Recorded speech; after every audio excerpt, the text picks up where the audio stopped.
Are back. Hey, there we go. We've got smiling faces. Look at these beautiful people we have here today for us in yet another episode of Quelmar's now long-running anthology, Just the Q of Us. If you're new to the Quelmar realm, here's your TLDR. We are a world-building community and charity organization that prides itself in our ability to work together to tell cohesive stories, the art of shared storytelling. It started in very theatrical roots, but now Quelmar has taken the nation by storm and the world by storm. We've got international campaigns, all these people working together to tell shared stories in one campaign setting. But enough about that. Today, we've got a very exciting game. We have two liches. If you don't know what a lich is, you're going to find out today. We've got two liches from Quelmar's history. In fact, we've got Quelmar's first ever player turned lich, and we have Quelmar's eponymous Lich Omoi joining us. If you watch Once Upon a Town here on this channel, you'll know Lich Omoi from running that, or from any of his appearances at the various Quelmar cons.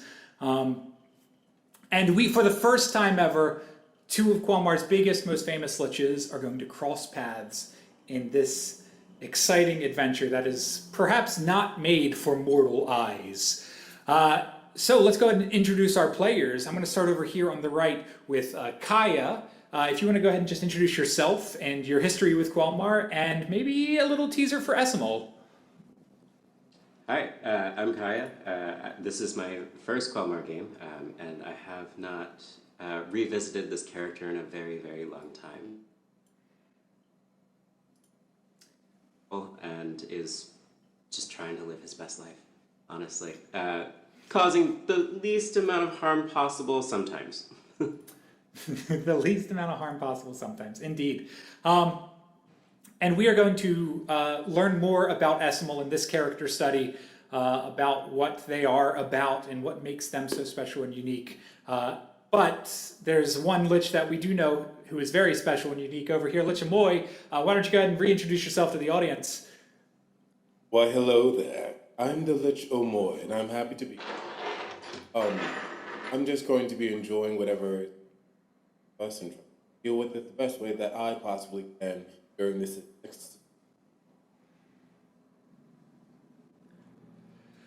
That's right. That's right. Lich Omoi is a what would you describe like your type of magic, your school of magic, your sphere of magic? Oh, void. It's always void. It's always the other. Void. It's always the unlikely. It's always basically putting it to the gods and what is to be expected. If I can subvert that, I will work on it every way possible. That's right. So we're going to be seeing a lot of Lich's iconic voidal magic today. And again, because it's a character study, we're going to see, maybe we're going to learn a little more about Lich than we ever thought we'd know. We'll find out. But I think that's probably all we really need to start with. I'm just excited to get into this. You guys have no idea how big this adventure is and where it's going to take us today. It is insane. It's so insane. Get this. Kaya has not even filled in their special abilities on their sheet yet because it's part of the game is sort of baked into that. We are getting crazy here, playing a game with no rules. So let's go ahead and roll our intro sequence, and then we'll just jump right into it. Here we go.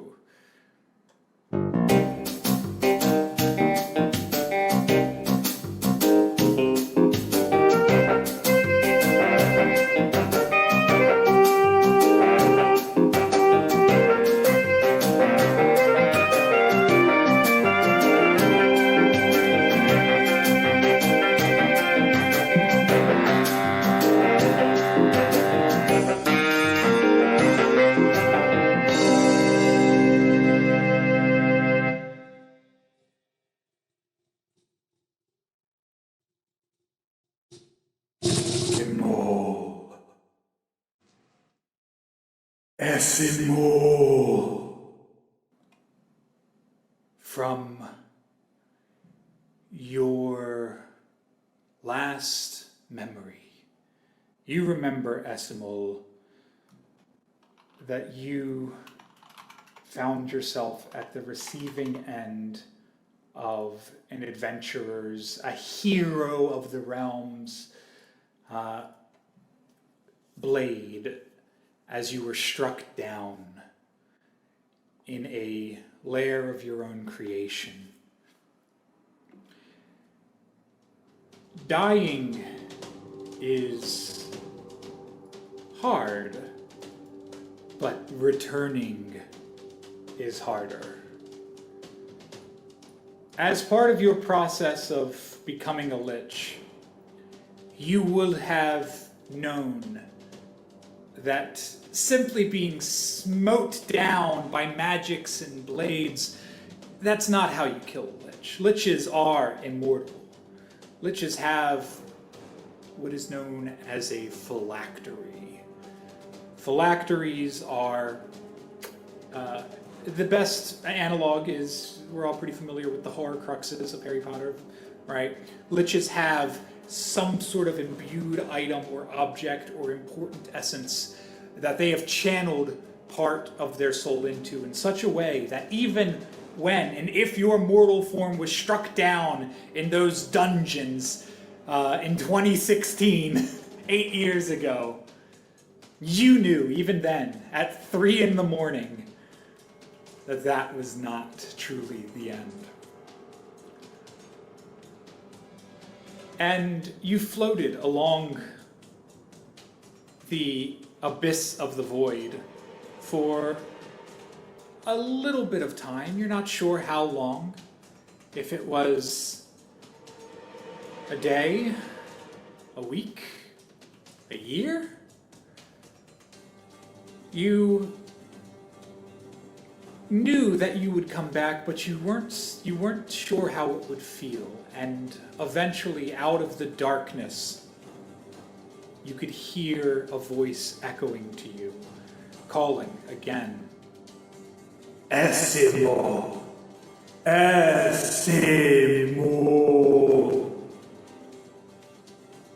And you feel it. First, a fingertip, and then a wrist, a gaunt, bony arm. And when your eyes adjust to the light, let's go ahead and pull up our table here. You find yourself standing in a chamber far off, far from where you died, a chamber that your safest items, including your phylactery, was, where all of your servants and wizards and researchers, everybody who worked for you, whether it was out of fear or out of respect, these, we'll just call them red wizards, who served you.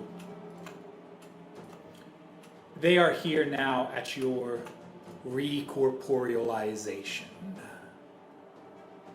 And as you take in the room and you open your eyes, what do you do?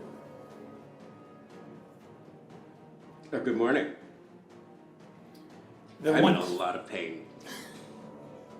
Immediately, 2 or 3 of them rush forward, worried faces.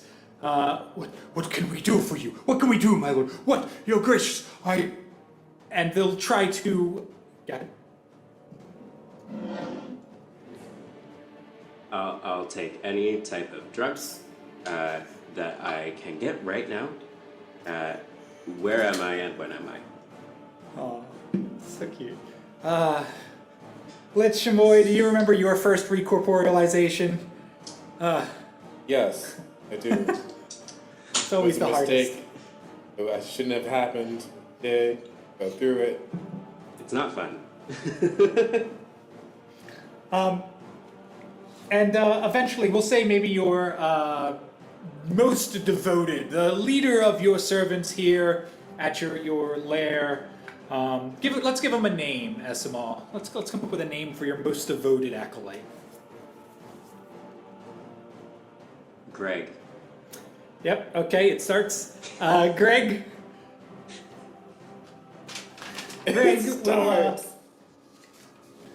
Greg will begin applying a sort of ointment to your arms. It's almost like a moisturizer.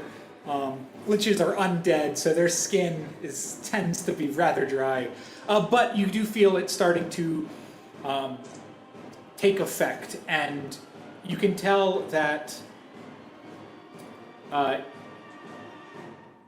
your senses are coming back to you. So now, the question is, which of your senses, what essence of you, is it the magic, the mind, the might, the body?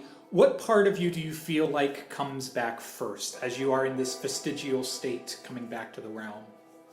The magic. The magic. Excellent.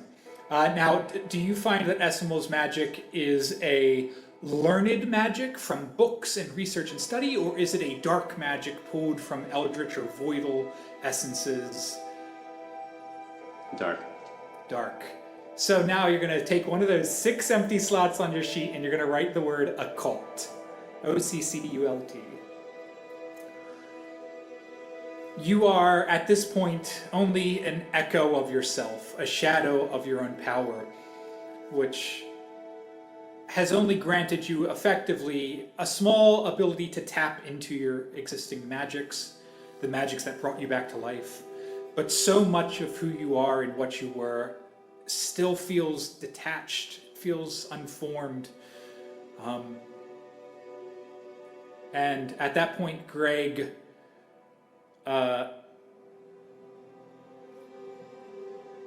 first, before Greg says something to you, I think you do need to refresh your camera. We're gonna, everybody at home, we're gonna start a timer. This is the, or a counter. This is the Kaya refreshes his camera counter.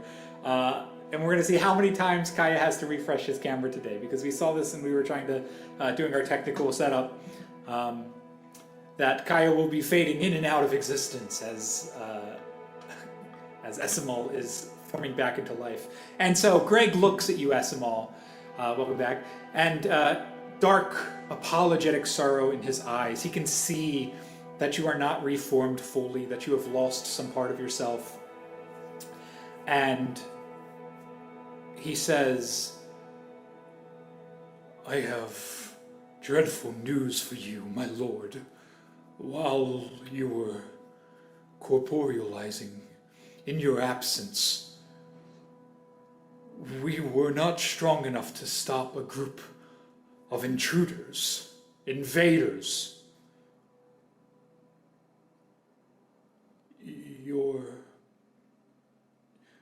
Your phylactery was taken. It has not been destroyed. We know that because we waited to see if you would return. And your mere return proves that it is still out there. And we must find it and bring it back so that our Lord can be brought back to full power. And Greg, why didn't you stop them? I tried. We lost 40 men.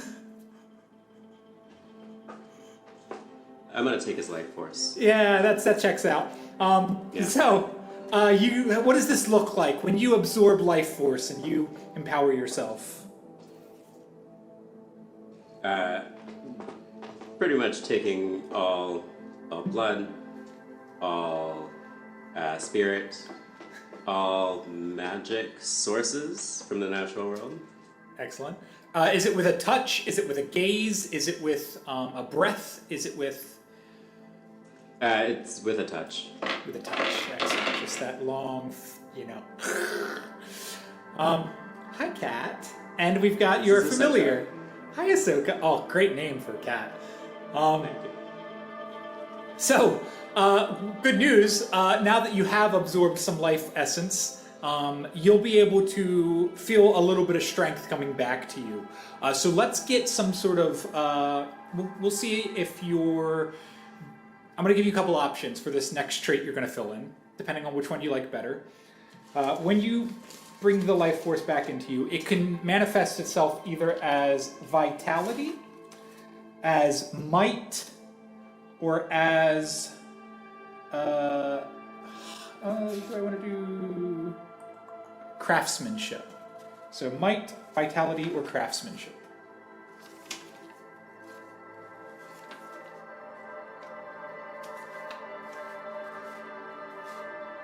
Sorry, which one was that? Vitality. Vitality. Excellent. So you've got an occult and a vitality. And so now these are rolls that you'll be able to make today. So at some point, say somebody shoots you, and you have to see if you're hurt, you'll be able to make a vitality check now. Without that, you would have been very weak and brittle. So Greg's body is collapsed into smoke or vapor or dust or a robe, Obi-Wan style, whatever that looks like. Obviously, this does not it terrifies your other acolytes, but they don't. It does. They keep a strong face, and the next one steps up, and he's okay. Lich, give me a name for this second acolyte. Bartholomew, but people just call him Barth. Barth, good old Barth. So Barth, you remember Barth. Oh, Barth's looking a little older. This must have been a while. When older Barth walks up to you, he bows. He says, "My lord, thank you for destroying the heretic. Greg did not try hard enough, and we all knew it, all of us, right, guys? Right, guys, right?" A lot of nods and cloaked heads. However, we do have a lead. We think we know, perhaps, the group that took your source power, and we think maybe we can track it down. Well, what are you waiting on? Well, we didn't know if, perhaps you could invest us with a bit of your all-powerful magic, as we have discovered that a group who worships the Scion of Law, they aren't bound to this earth. And he, nebulously kind of looks up to the stars. Though I guess we're inside, so he just kind of looks up. We alone don't have the power to traverse the astral sea, but perhaps with your help we can go there. All right, let's do it. You're going to give me an occult check. So the first check of the game, you are going to, this is going to be very hard because you are very weak. So a very hard check is 1d6.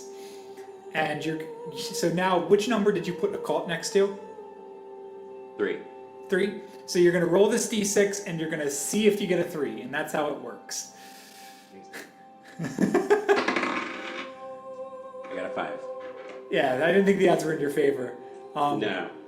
You try to summon what little magics you have now in this early form, and you're not finding that you even have it in yourself right now to grant astral travel, dimension hopping, flying abilities. The sort of thing that used to be easy to a lich like you is weak. But as you tap into that occult side of your magic, thinking the rituals and the recipes and the chantings that you would have needed, you're thinking about this astral faring magic, and then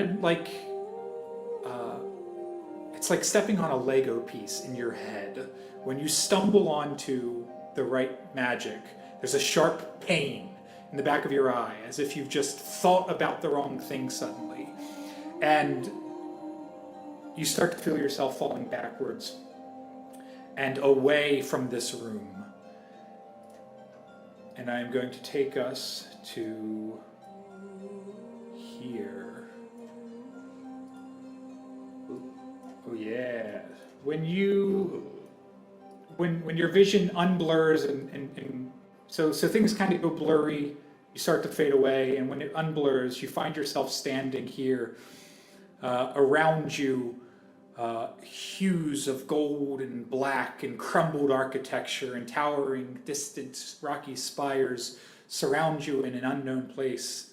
It's a world that you may not know of. In fact, give me a predisposed check. Do you have predisposed on your sheet? Me? No. I don't have No. any So sheet. this is part of the tutorial. So if you are ever asked today, either of you, to make a check that you don't have on your sheet, you're going to make what's called a luck check. And a luck check means you're going to roll 2d6 and just pray you get doubles. That's the only way to succeed on a check that you don't have the ability for, is to get doubles.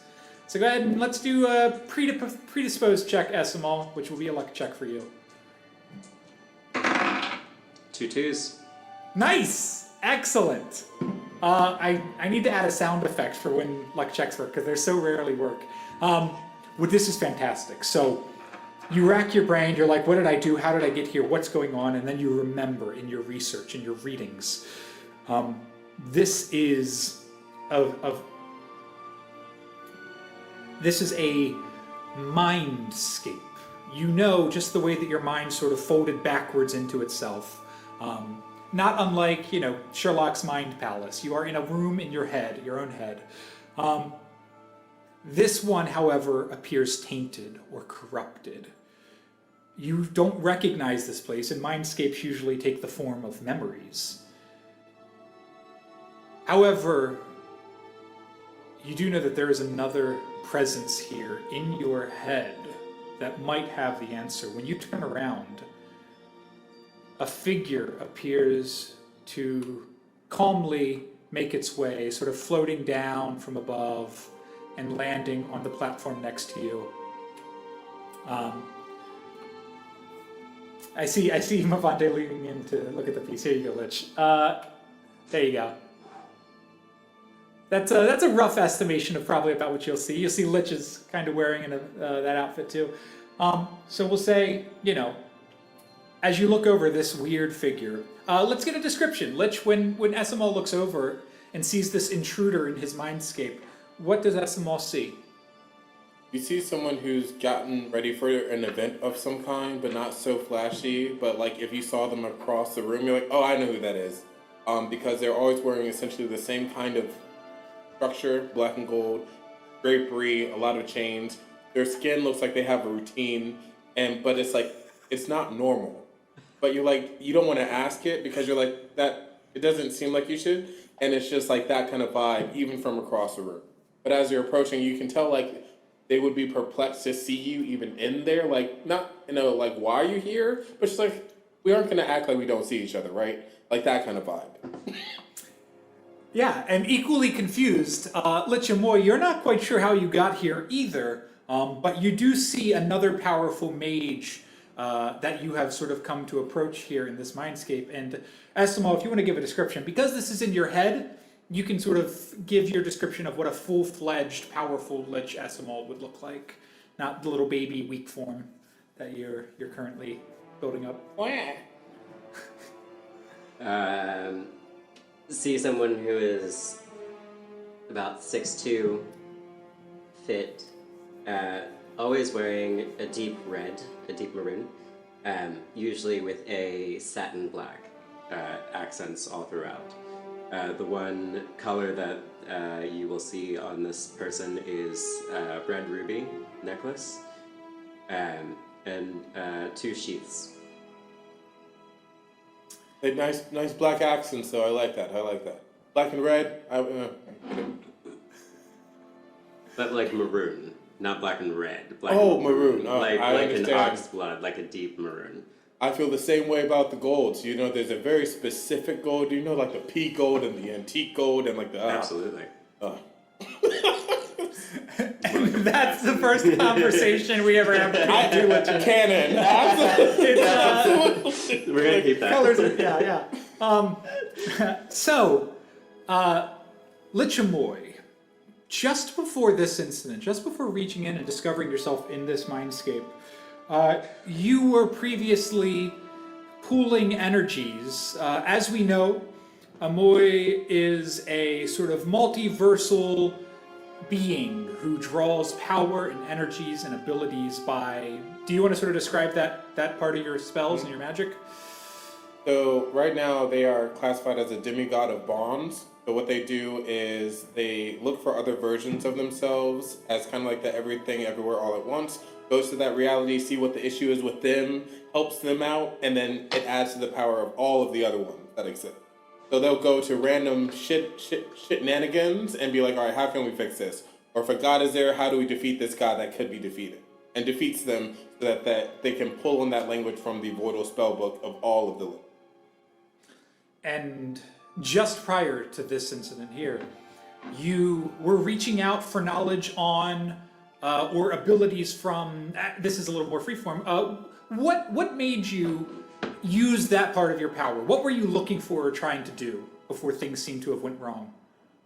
I was probably looking to solidify. So every now and then, just anchoring myself, I think, would be a requirement. Just being like, all right, does everyone have a way out if you really do get in a situation you can't just flip out of? And doing a check-in requires you to just basically be in a meditative state, go to the void, check in with like your cousin, your aunt, your uncle, be like, hey, have I been acting different? Cool. It's just a crazy question. All right, see ya. And then they'll be approached by the lich of that universe and like, you were really weird the other day. And you're like, oh, I was knocked out. I slept all day. I wasn't there. So I think that is where we could be having them interacting. They're doing like this check-in with all the other versions. That's actually perfect. You were doing check-ins. You were maybe noticing some abnormal activity from this branch.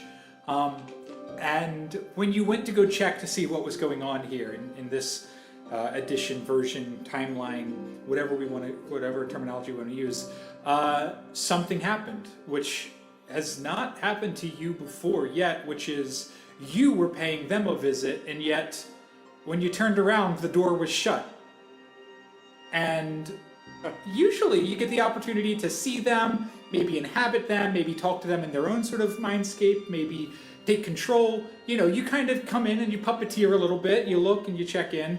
Here, as soon as you sort of cross that border into this Quelmar, you felt trapped. And as a nebulous, unattached form of Omoi, quickly spiraling through the cosmos, you were magnetized to the closest substitute, the closest simulacrum of your anchor that you could, which for some reason you are expecting that this is probably another Omoi's head, and it's not. Here's the question, here's a fun question for us to explore today. Is this the first time Omoi's ever accidentally or unpurposely attach themselves to a similar power that's not them? I would say no, because let's say someone's really into black and gold to where they get obsessed with it, and like I'm doing a check-in and I lock into them, I'm like, hey buddy, I love what you're doing here, and like black and gold, I'm like, all right, I'm gonna go, I hope you have a great day. Or if it's like a trap from a religion, they'll like put that kind of person in there. That's exactly, looking for me to be like, hey, what's up? And I'm like, this sounds like a trap. You got black and gold food, black and gold area, I'm gonna go. So this could be a trap in that case. Like I said, you felt your essence magnetized to come here, get absorbed into this creature, with no real sense of where the real Omoi is anywhere, where the power is that you were trying to check in on. So keeping that in mind, as the tension grows and the two of you size each other up, what do you do? I would first say, all right, so are you trying to kill me or something? Just before we do anything. Not with the way that you look and the way that I feel. Oh, thank you. I appreciate that. Usually whenever I meet a new person that looks like this, it's like a fight, conquest of some sort that you're on or I'm on at that moment. Nice just to be able to not do that for the first time. We might do it later if we realize like we have differences. And if we can't talk it out, but that's later down the line if need be. Yeah, not right now. What are you? Are you a human? Are you a king? Are you a queen? Or what you do? I'm a lich, but everything is a little funny right now. Me too! Oh, it's great. Oh wait, I'm like one of the other liches. Like I didn't do the whole...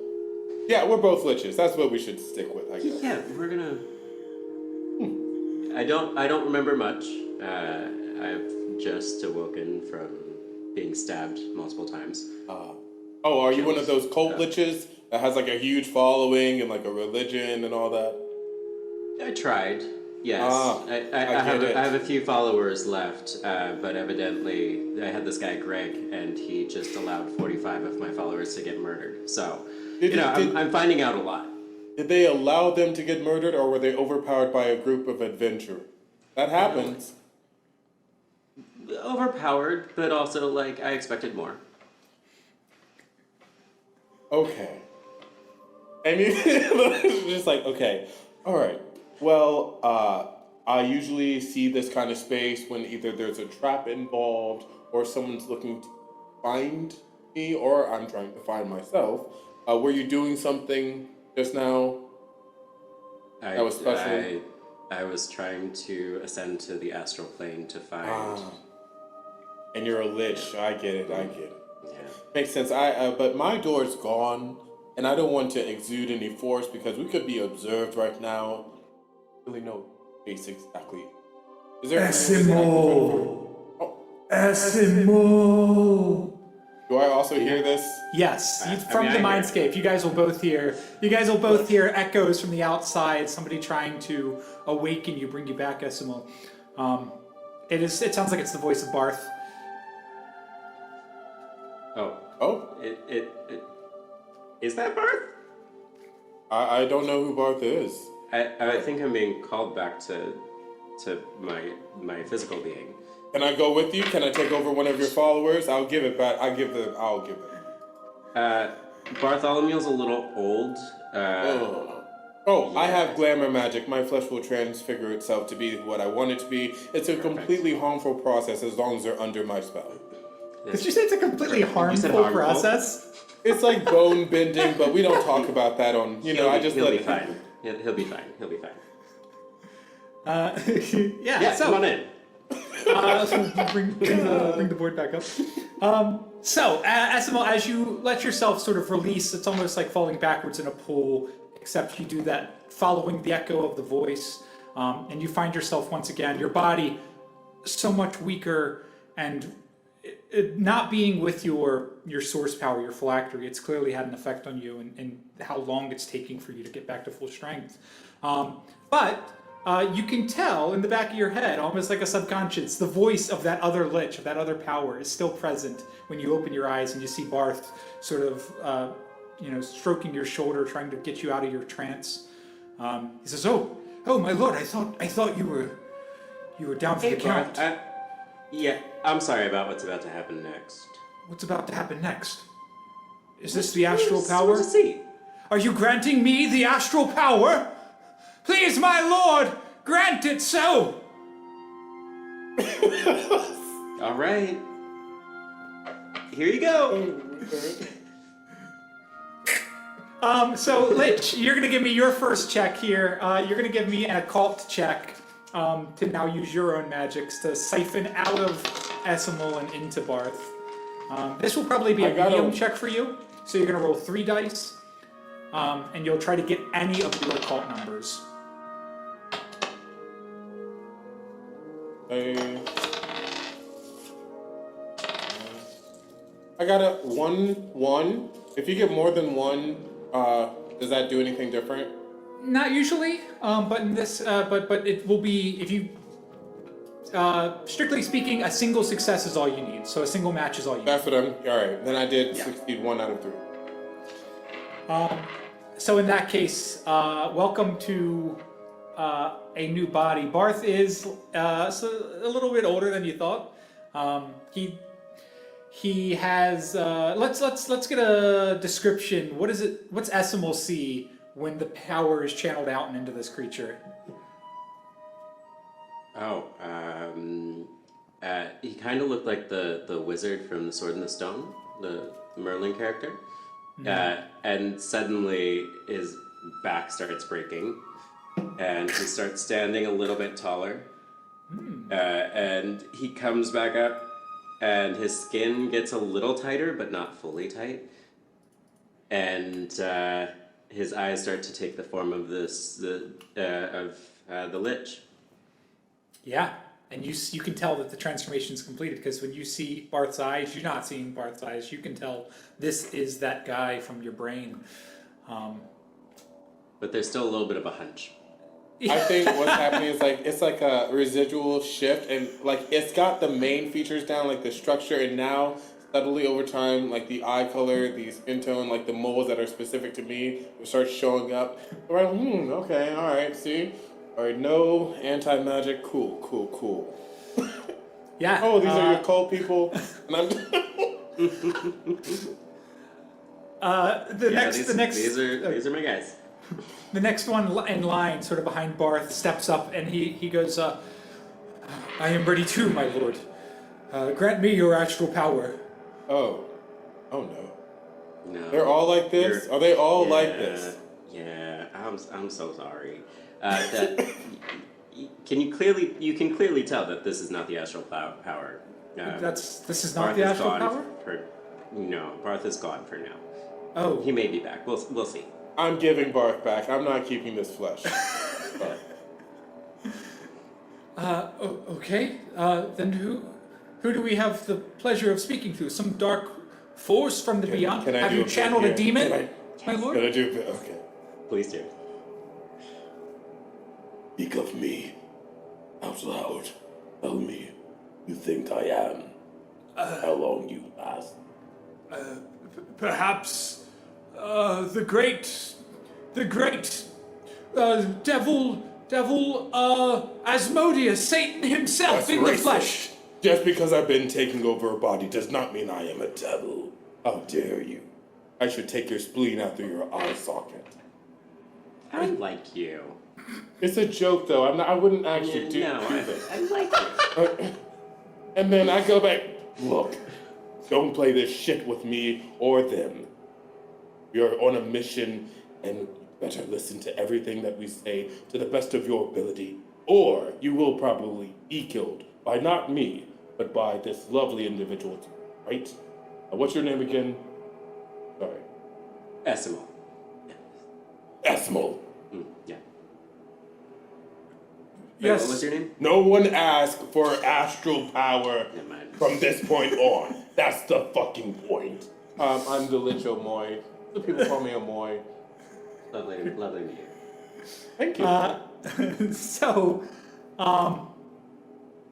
Sure. So we've hounded the cultists. They stand down. They're not going to try to ask you for any astral power.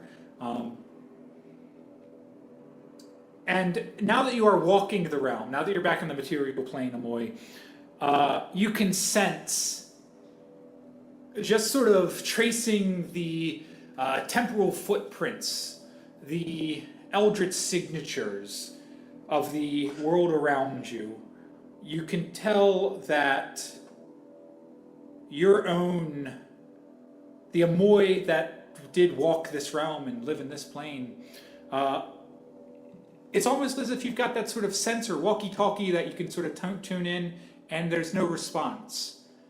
Not like he's dead, but like he is not here. Like he left this universe, or something else is blocking the signal, or it's weird. I would like to use one of the bond abilities from another game.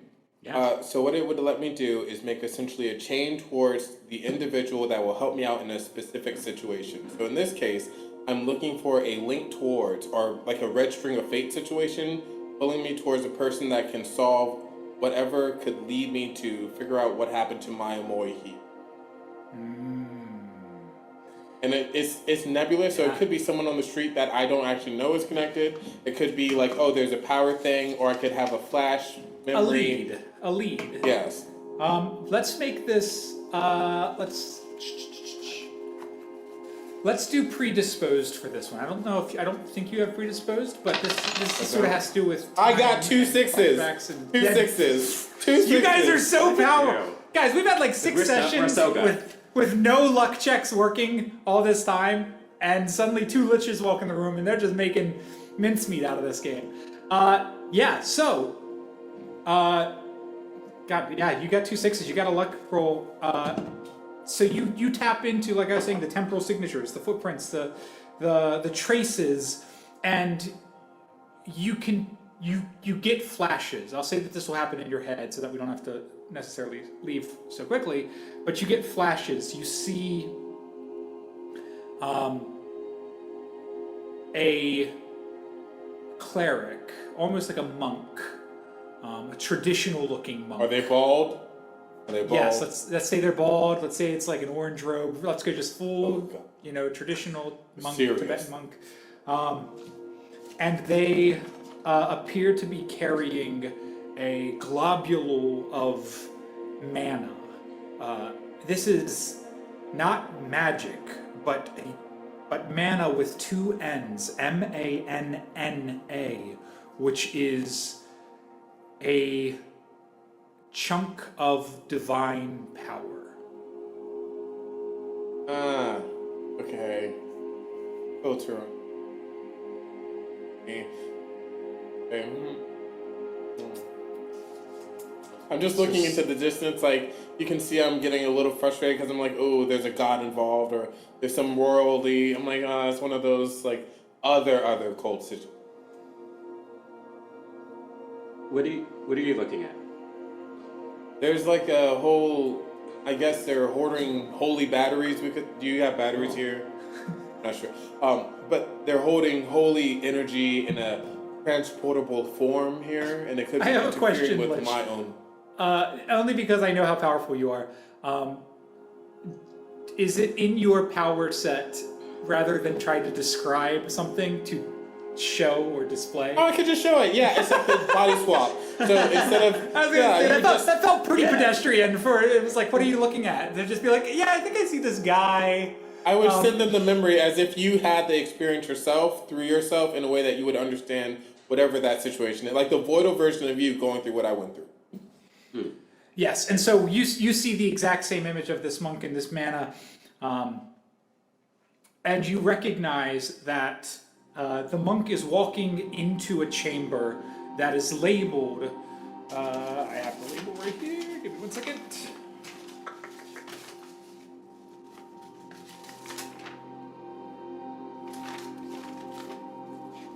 Meditation chamber of the Shrine of the Scion. Is that familiar to me?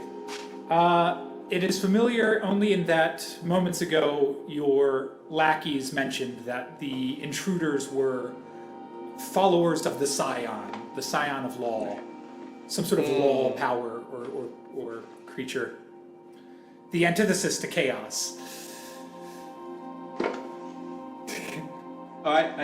So the Scion folks, they invaded my sanctuary and they took my what's the Horcrux thing called?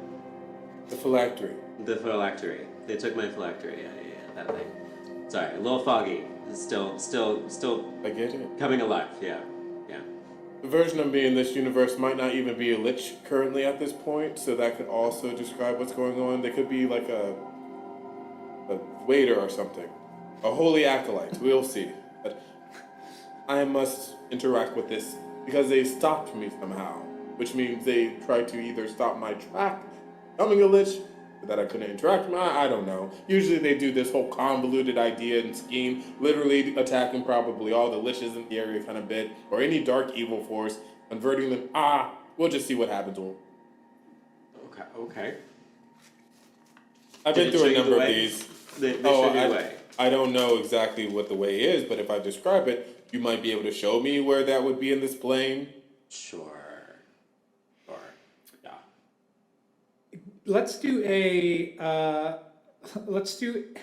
this is probably gonna be predisposed again for you, Kaya, so this is another luck check. This is sort of racking your, or actually, hold on, I'll give you an option, because this might affect what your next trait is, if this goes well. I'll let you do predisposed or sage, which is like the knowledge skill, magic and knowledge. Let's do predisposed. There seems Predisposed. to be a lot of that. Yeah, okay, great. So this is the sort of flashback skill to see if you've previously encountered this thing to draw on that. So yeah, give me a luck check because you don't have predisposed yet. 3 to 4.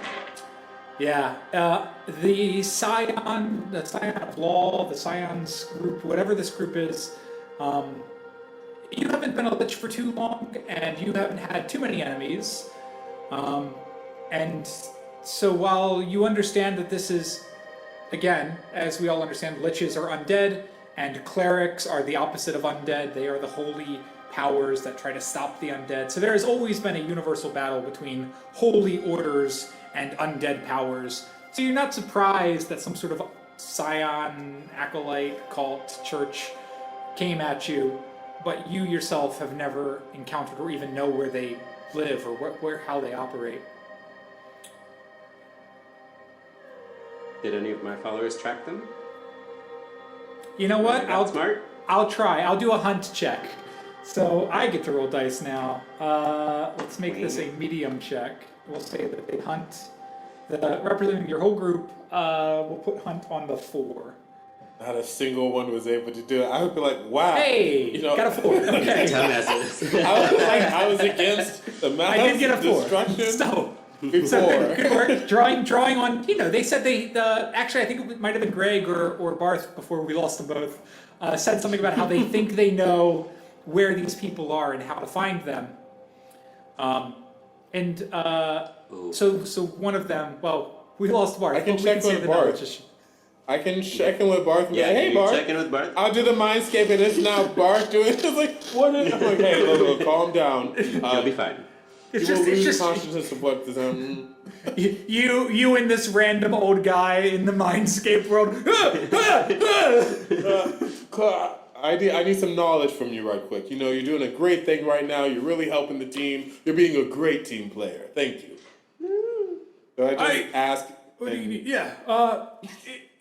The Scions, we believe that they have a ship or a vessel that they sail on the astral sea, high above, in the void of stars. They Like the Get Yankee? Are you talking like Get the Yankees? you don't- Yeah, similar. Oh. Similar. Yeah. Okay. The Get the Yankee, those are the baseball players. Well, kind of the Stars. The baseball players of the Stars, they go to home base and they kind of like travel all around. But we don't need to get into that, Barth. We're on a time crunch right now. Well, here, let me show you the map that we discerned. Thank you. And when you return back to the room with Esimal, you'll have been given sort of literally a mental image of a place in the astral sea. So for anyone who doesn't know, this is basically D&D space. Literally leaving the Earth and going into the stars, into the cosmos. They have pointed out a vessel sailing in space that appears to be headed towards a location that you are familiar, Omoi, as a tear.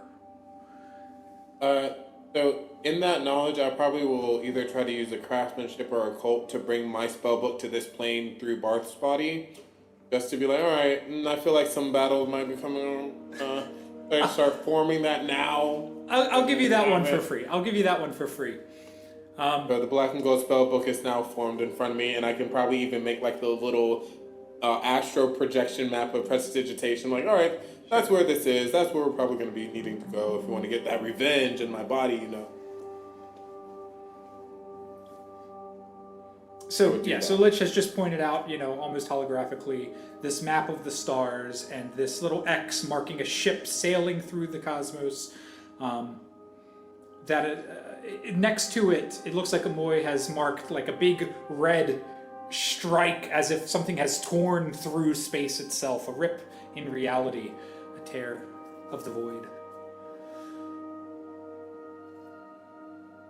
So I'm down to go investigate this, and then maybe I'll leave. I think I'm ready. I would love to go with you because I kind of need that thing back. Oh. Yeah. Oh yeah, the phylactery. You did phylactery, mention yeah, that. they do have a phylactery. They got my body, and I was thinking about the body. Without that, I can't even do the whole bit. So I guess we're kind of in the same boat. So I get it. I literally get it. I'm doing it right now. But I do need help as I am very weak right now. I'm willing to help you, of course. Will you help me in getting my body back to where it can naturally progress into my state that you see before you? 100%. Thank you. All right, that's a deal. Can we shake on that? Yeah. Contract magic. Great. And then, cool. And let's should. Oop, did it not work? Okay. Yes. So, with that agreement, you guys are buddied up, and I think the question on the table was whether or not you could help the weak Esimal, who you can tell just looking at him is obviously, a fragment of himself, having not been able to access his phylactery and be reborn correctly. What do you have in your toolkit that might be able to help Esimal? I can take energy from people without killing them and put it all in Esimal. So I can essentially, realistically, they would give the energy that is essentially, inclusive of them being alive afterward. I can stop it at that point. I'm literally like a support lit. So I'll go to each one and I'll give them the memories and energy and go over to Esimal. And then they'll be like that state where they've done some extraneous activity, but not to where they're literally. Oh, good. Good. My followers, I need all of your energy right now. It's like they're like, ooh, so we aren't gonna die. You're not gonna die. No, it's not gonna be the same. The last time Greg just it was just a little too annoying. He's gonna help me so that you don't die. If it wasn't for that, you all might be dust right now. So yeah, I think I would just do the whole circle thing. I'd say, can you stand here? It's basically like a charger situation. And we're going to make sure that once it's 100% of them, it will stop draining from them. But they will still be, like I said before, under the weather. And I would start that whole process. Excellent. And I'm not going to need you to roll, because what we'll do is we'll say that by draining more energy from Esimal's followers, Esimal can go ahead and give himself a third trait, so he's, half useful. Yeah, we're just gonna, there we go. So Esimal, I'll give you the option here because you're being given a pretty nebulous source of magic and life force in essence. What do you think that manifests itself as? It could be any sort of trait you want. If you want another occult, you can take it. If you want craftsmanship, one of the options you didn't take before, might. You can take predisposed or sage, which were two of the options we gave earlier. What will get you into your most fighting ready form to go out? Did you freeze? And we lost at exactly the right point. I was like... All right, so there's two. That's two. Everybody drink. We lost Kaya again. So Kaya's gonna refresh there. There we go. And then when Kaya comes back, we're gonna see what Esimal has chosen for his third skill. No, it's great. There we go. All right, trait number 3. Trait number... Sorry, one more time, what was that? Might. Might, excellent. So you've got vitality, Vitality, might, and occult. All right, so now with 1.5 liches powered up and ready to roll, how do we get somewhere? And this is where the fun of Atris shines through. Unlike D&D, where you are looking at a character sheet and you're trying to be like, okay, what spell do I have that can do this? Or like, what class ability do I have that can do this? In Atris, you tell us what your power manifests as, and we'll roll it. We'll pick one of the traits and we'll figure out the difficulty of that power. If you say, I want to stop time entirely, that's going to be a very hard roll. If you say, I want to jump backwards in time 6 seconds, that's going to be much easier. But I'll take Esimal and Lich combined. How do the two of you and your various forms of magic find a way to get us to our destination?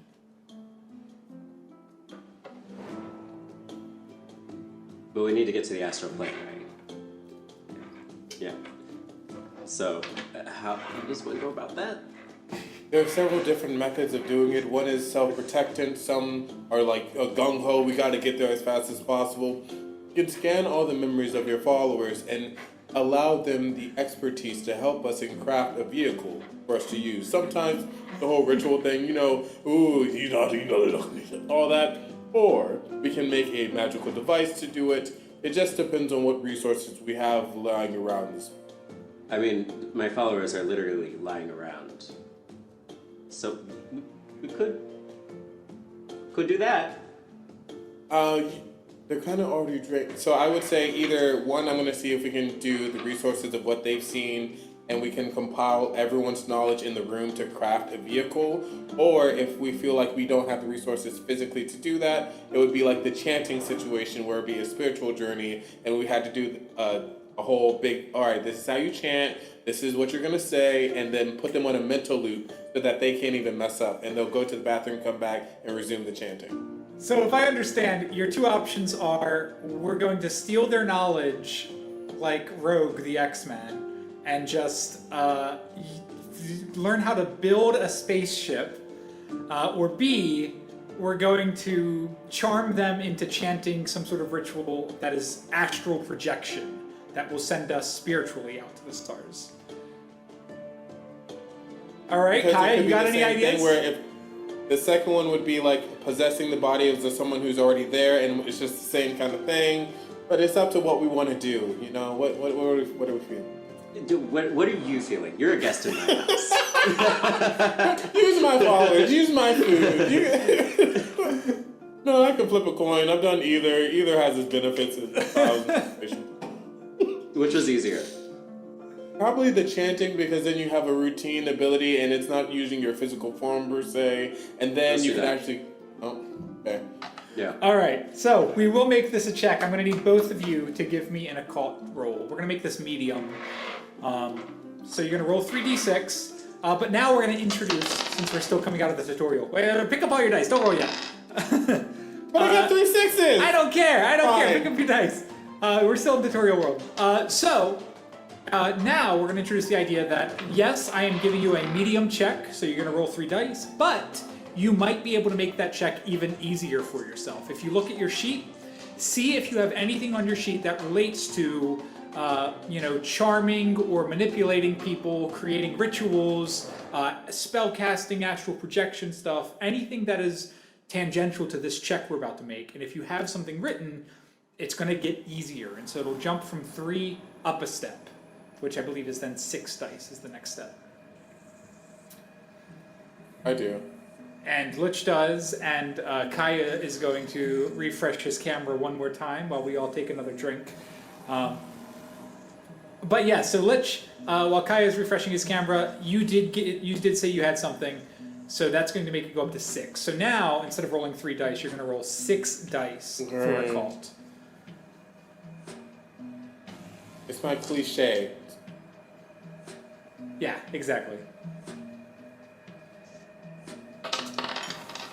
And Kaya, did you have Turned anything? into a drinking game. Yeah, Kaya, did you have anything on your sheet?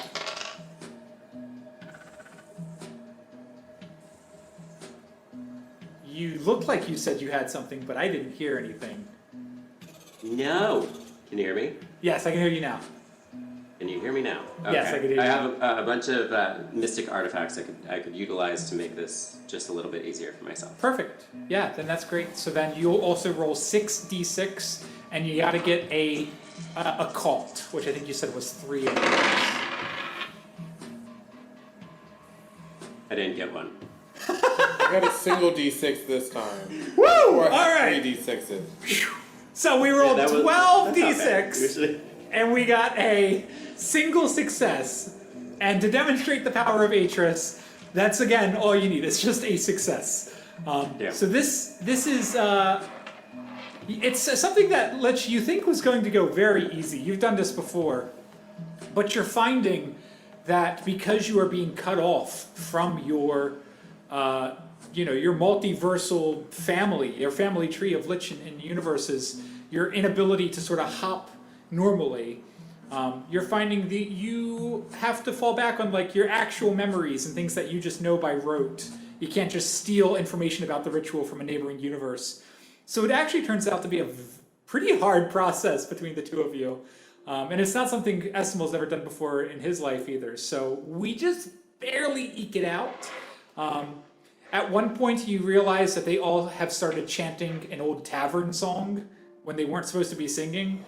So we have to sort of take a few steps back in the process, rewrite that, remap out their memories. But eventually, we do get all of them back on their feet and programmed to simply perform. Awful. The most humane, awful witch cult situation I've. Oh. Yeah. Eventually, they are just back on their They'll be feet, fine. and they are doing their. Let's do like.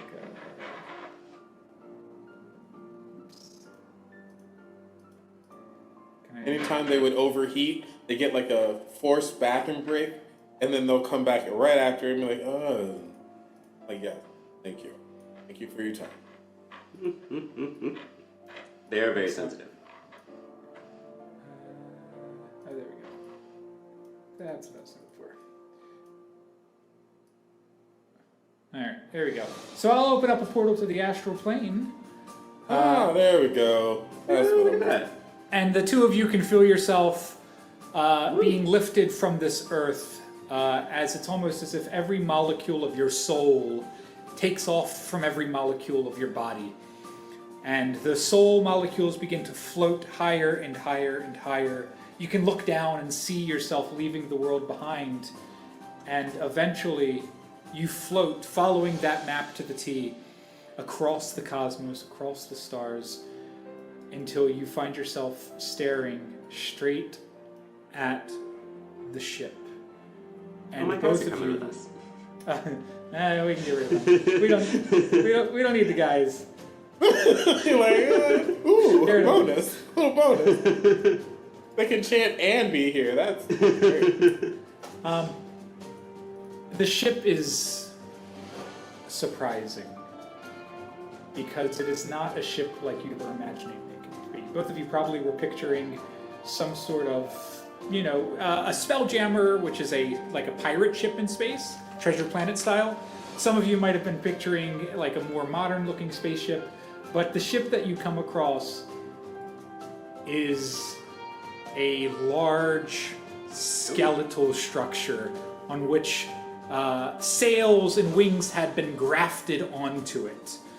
A creature so large that Omoi, being the multiversal all-knowledge seeker you are, I'll let you make a sage or predisposed check to see what you know about this.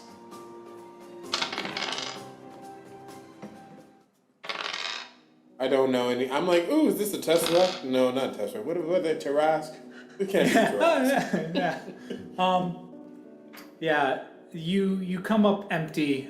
All you can tell is that this must have been some sort of powerful being, because you can see the hall, the only place here where people must be inside, because it's glowing brightly and with divine energy, is the skull of this ship.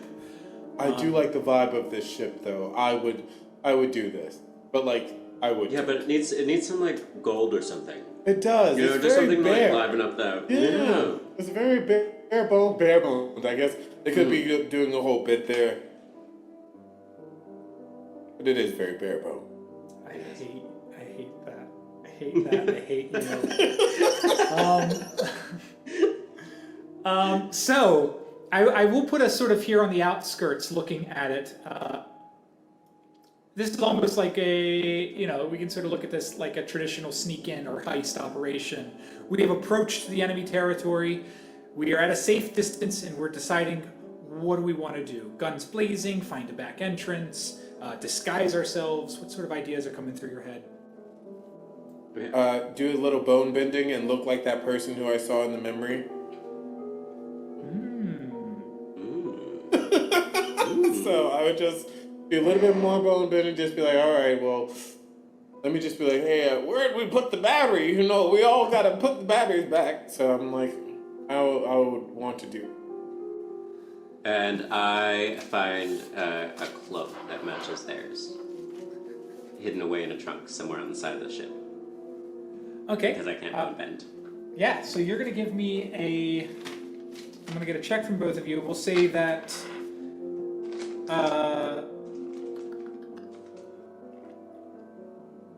let's make this a hunt check for Kaya to hunt down a cloak, and then let's make it a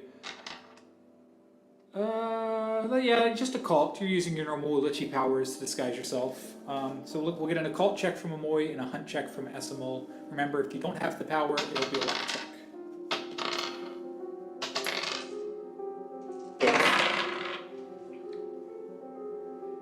3. Yes. Nice. Wait, not a cult from you, Esimal. Hunt. Oh, damn. No, I don't have that. Hold on. So yeah, I was gonna say, so that would be That was the my luck bad. check. Yep. 2 5s. You did not get 2 5s. Yes, I did. This is stupid. I cannot. I'm telling you guys, we've done this for like 2 months now. 2 months of games. Luck checks. The joke is luck checks just don't work. There's no way statistically you guys. Dealing with it's amazing. Liches, No. literally, That's what I'm reality saying. is the whole thing I love to do. I could have the camera on my desk. I'm like, Yeah. No, I'm not Yeah, doubting I you could. at all. I do trust you guys. I'm impressed by the universe to deliver us all of these successful checks at this game specifically. It's gonna go so far downhill. This is just the beginning. It's gonna go so far downhill from here. It's got to be good in the beginning so that we can fall hard. Right. Yeah.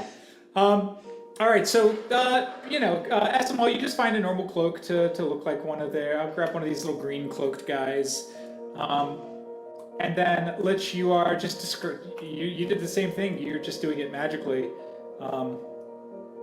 So we've just got our two guys, two normal guys who totally belong here, rolling up on the god skull.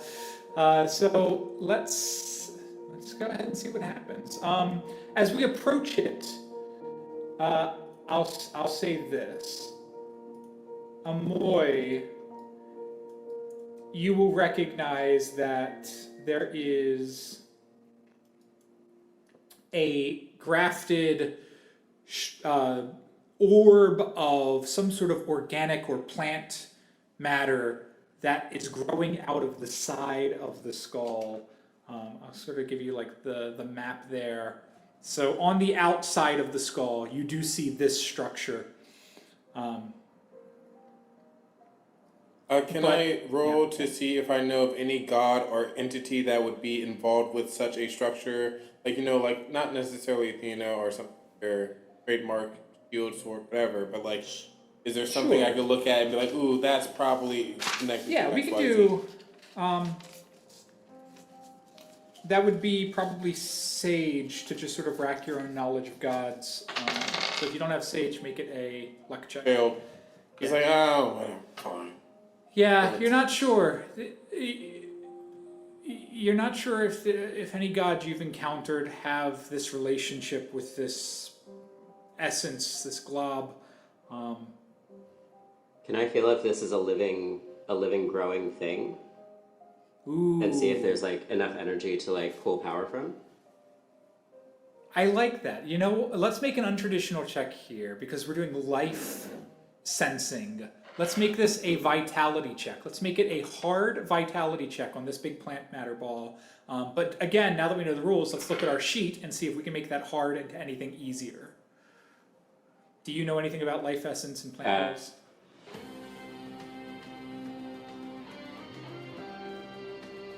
We lost your mic again. One more time.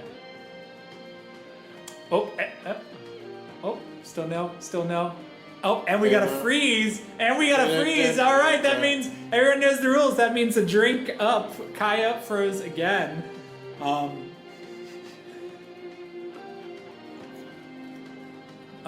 Look, what can I say? When you put this much power into one stream, the universe is going to begin to crumple like origami. This is why we don't put 2 liches in the same table. Anything can happen. Yeah. That one, surprise, surprise. Whatever the Yes. accent means. Welcome I'm back, gonna see Kaya. if lowering my video quality will stop that happening. Okay. I can pull life force from living plants and animals. That sounds like the perfect example of what you are trying to do Yes. right now. So that is going to go up a check. So it was hard. You were going to be rolling 2. Now you'll be rolling 3. Great. You're going to aim for your vitality number. Didn't get it. Yeah. Unfortunately, you sort of wave your hands at a distance, looking at it below. Sensing, is it alive? Is it not? You feel like the range of your power is limited. And in fact, it is, because we've yet to give you a ranged skill. But if you want to try to earn or gain a ranged skill, this certainly seems like another opportunity to funnel power from your environment to empower yourself again. I know we did it with Greg, we did it with Omoi, helped you do it to the rest of your followers, but you don't have to be pulling it from people. You can always pull it from the universe, the wood, the skull, the whatever. So if you want to try to see if you can power yourself up, gain your range again, I'll let you do that, and I'll tell you that the ranged skills in this game are agility, personality, and hunt.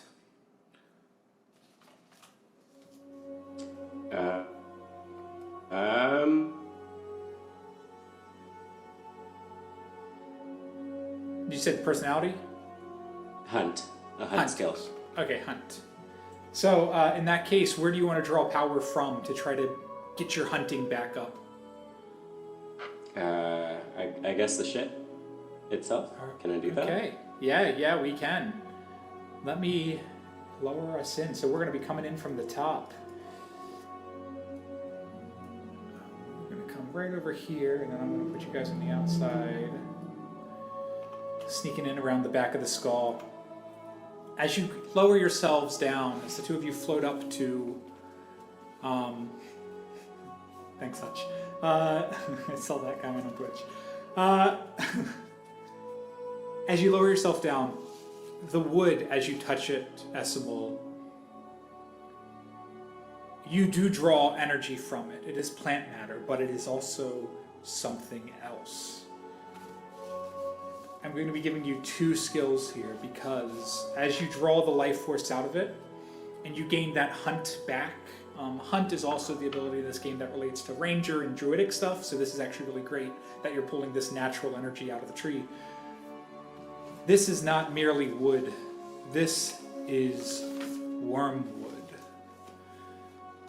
At this distance, Omoi, you do recognize the substance wormwood. Wormwood is a material that does not grow in the material plane. It doesn't grow in space. It doesn't grow in normal universes. It grows on the fringe of the void. It is something that, like an algae, will find tears. Well, yeah, hard to clean. But it will find tears in the void like a moss and grow out and into universes. And so this thing must have come through the nearby tear, wherever the tear is. And it is of the void. And because this wood is of the void, Kaya, you are going to also add a second occult to your sheet. So your next 2 skills will be hunt and occult.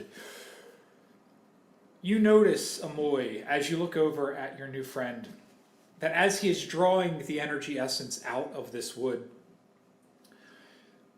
there is a familiar darkness that also seems to be draining into his eyes, into his aura, and you recognize that in touching and imbuing the wormwood through his own natural plant powers, he is doing something very dangerous that I don't think Omoi recommends to most people, which is touching the void.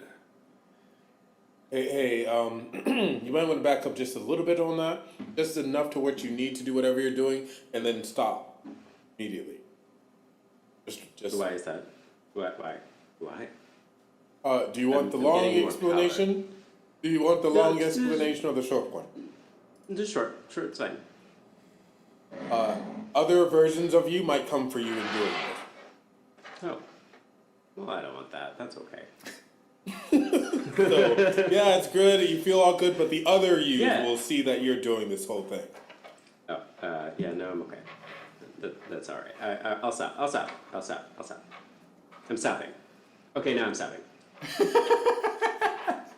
Just a little more. No, it's true, Esimal. The power of the void is toxic, intoxicating even. When you feel that energy source, like you just saw, you got 2 traits out of that. So you got twice as much power as you would normally get out of anything else you absorb. It is a dark power. It is, you could even call it an eldritch power. But But yeah, that'll be up to you to see how much of this void you want to take in. So, on the outside of the wormwood where we are, there is a... Oops, hold on, I'm getting an echo from someone. Yeah, I got Give it. me 1 second. Oh, I got it. No, that was thanks. me. There we go, that was kind. Yeah. All right, the outside of the wormwood, there is a small breach where the branches have just separated enough that you can see a way to crawl in to this mass. But if you don't like that option, I believe just off to your right, you guys are both pretty perceptive, pretty powerful. You'll notice that there is also a door, or a sort of a trap door, that is built into the side of the skull, where the bone of the skull has been removed, and in its place a large sort of silvered circular hatch. So you have the option to enter through the skull itself or through the wormwood.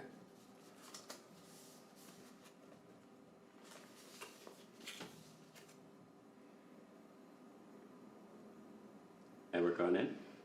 Yeah, I'm ready to go in. Let's go. Yeah. You first.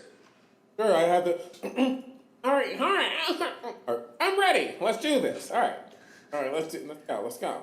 Right. Which way do we want to enter? We have the like I said, there's 2 entrances. You can enter through The doorway woodwork. one. The doorway. You want to go Yeah. through the skull? Okay. Yeah, I mean, we're disguised. Excellent. I got my personality voice on, the Bayless on right now. Ready to... Oh, the Bayless voice. That's right. Welcome back, Bayless. All right. As you step through the hatch, it is unlocked even from the outside, and you find yourself now entering the god skull. This chamber is odoriferous, filled with the scent of turned meat and curdled milk and less pleasant odors. Yeah. A number of trays are piled high with garbage and waste that lies near your feet. This appears to be some sort of trash chute, maybe, which is telling in and of itself that whatever is in here has the need for a trash chute.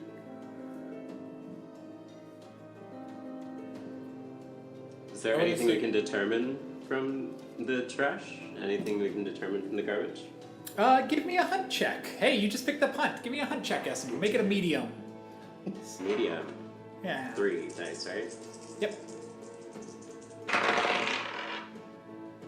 4 4s. Yeah. How did you get 4 4s on 3 dice? I don't know. I don't know. You picked up 3 dice and a 4th one manifested in your hand. 3 4s. 3 4s. Oh, 3 4s. Okay. 3 4s. Yeah, 3 yeah, 4s. you said 3 4s. Sure, we'll roll the tape back. I sure did. So, but 4 is or isn't your hunt? It is. Oh, it is your hunt. So, holy Yeah. shit. Yeah. Okay. You absolutely critically succeeded on that one. Great. All right. I'll tell you everything you can tell. I guess at some point in Esimal's life, either as a mortal or as a lich, he became extremely good at telling things about people by digging through their garbage, which is a totally valid way to investigate. Private investigators do it all the time. And by digging through their garbage, you can tell that the creatures that live here must primarily be insect or ooze or some sort of non-humanoid being, because their trays and their items are all shaped in sizes and ways that are not fit for humanoid use. You kind of get this image looking at just their trash alone that they must be, actually I can use minis for this, that they must be like sort of oozy or like otherworldly for sure. Maybe even like this guy. And so because of how much trash there is, you sort of do the calculus on it, and you imagine that somewhere between 8 and 25 people probably live in this skull. Just based on how much trash there is and how often most ships, space or otherwise, will dump their chute. So you're looking at a skull that is inhabited by 8 to 25 strange, amorphous, buggy, oozy creatures. And a strong distaste for all that is unholy. When you find at least one sigil of an unholy god, well, not an unholy god, it's a god so it's holy, but a chaotic force, a chaotic god. We can say its name is Bull, Bhuul, and this appears to have been trashed, and so they are a group of creatures that are against chaos and are not humanoid, and there's maybe 20 or so of them here. Is there anything else specifically you want to know from the trash? No. No, but we have a challenge with 8 to 24, 8 to 25. Yeah. And two of A you. lot of creatures. Yeah.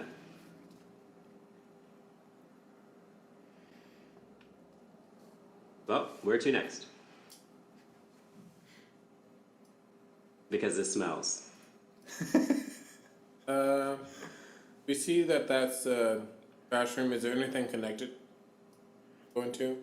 Yeah, you can. There's a door. I think you guys can see the door right here. Boop. Yep. I forgot to mix a sound effect. That's fun. Wow. Yeah. Yeah, let's go in.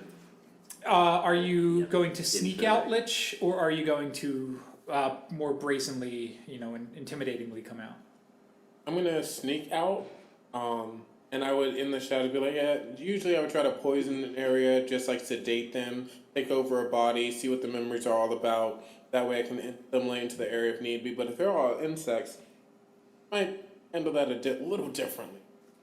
We'll see what happens. I did find this cloak, so are they all cloaked? You didn't find any cloaks in this trash, so there must No, be not at in least the trash, but like above deck. When I hunted for some type of disguise. Yeah, you would have found that because there was at least one cloak somewhere, there is at least one humanoid form, or they are shapeshifters, actually, is probably what comes to mind. If they are sort of You can get oozy down with or that. amorphous, that tends to lead itself to shapeshifting creatures. I can fake out and be like, yeah, I'm a shapeshifter. Look what I can do. But I'm just gonna open the door. What was that noise? How do you shapeshift? Yeah, I mean, usually it's really nasty. I usually hide it by like covering myself in a voidal veil so people don't have to Sure. experience it. But it can get real ugly sometimes, especially Yeah. if it's a fast job. And what does it sound like again? It's like a whole big thing. Okay, great. It's a pretty good impression. Yeah. So, I'm going to need an agility check from you, Omoi, to do some sneaking. Nope. Yeah, you open the door, you look right outside, and you stumble into what appears to be, I'll sort of do this. The second you open the door, you are immediately grappled or attacked by a set of grasping wormwood vines. And so we're just going to use that to sort of start right into an encounter here. There's not really initiative or anything because there's only two of you. So we're just going to start, whoever initiates. So I'll go first and then we'll just go Omoi, Esimal, me, Omoi, Esimal. So in Atris, battle is done not necessarily by the traits, but by the conflict type of the trait. So every trait has a conflict type. This is what I meant when I kept saying ranged, or melee, or supernatural. So they are going to come at you with a melee conflict roll, Lich. And so you have to pick a melee conflict trait, which can be vitality, craftsmanship, or might. Vitality. Excellent. So you're going to do an opposing vitality check. You are going to start at 3, but if you have anything that can help you, that is about fighting off grasping tendrils. And that's a pretty specific thing, so I wouldn't be surprised if you don't. But what do you got? I could essentially let them kill that body, but then me just see it happen from the sidelines, be like, ooh, that's crazy, you really did kill me over there. And then as that one's reforming, I'm now taking over that spot for me. But that's like how the undead feature, I think, of the Lich works, is they just watch you kill that one and take that knowledge in for themselves. So But- you are doing... that's going to be tricky to But if pull off. vitality, I could just be dead or be hurt. Yeah, I was going to say, I think just using vitality is probably more your natural resources, your natural ability to withstand harm. So I'm going to do my Can you check, roll? and I'm going to tell you how many successes you're going to need. So in conflict, this is when the number of successes matter. I'm going to roll enemy. The wormwood is... I'm just going to need 1s. So how many 1s do I get? 1... I just got 1. So you just need 1 vitality success to save yourself. And how many do I roll, period? You're going to start at 3, if you can make it easier. Yeah. 3, 5, 3, so 1 vitality roll. Yep, great. So then that is the success. You fight it off, you ward off that attack, you don't take any wounds, and it is your turn. Okay, please, can I try to... how do they survive? Is this a plant situation, right? It is How do they exist? wormwood, which is void matter. It is used to living in the void, which also means because the void is not necessarily a place of air or even sun, it is highly adaptable and thrives on whatever it can get its hands on. I'm gonna either try to do a voidal attack where I'm gonna set it to where it needs air and water to survive. Perfect. You're going to manipulate its own structure to require it to need air, and then because we're in space, maybe that'll just suffocate it. So, give me, you're going to, I guess, assume that's going to be occult supernatural, so you're going to be rolling an occult. And I'll roll... 1 and 6, so that's 2 occult. 2 occult. I'm going to count my 1s. I got no 1s, but I did get 4 3s. I got 0 successes, which means that's a success. You reach out and you do this attack to it. And Esimal, you've never seen Lich fight yet, but when Lich fights, it is devastating. It is bending the rules of the universe itself to take this creature and not hurt it, not attack it, just change what it is in such a way that it dies on its own. You see the wormwood shifts in color and shape. It begins to resemble a little more natural, earthy plant. Maybe it starts to grow some leaves, but then you begin to see it wilt and deform in on itself as the pressures, the vacuum of space and the lack of air cause it to just crumble under its own weight. I'll say there's still 2 more vines here, and we can toss it over to Esimal if you got nothing else, Lich.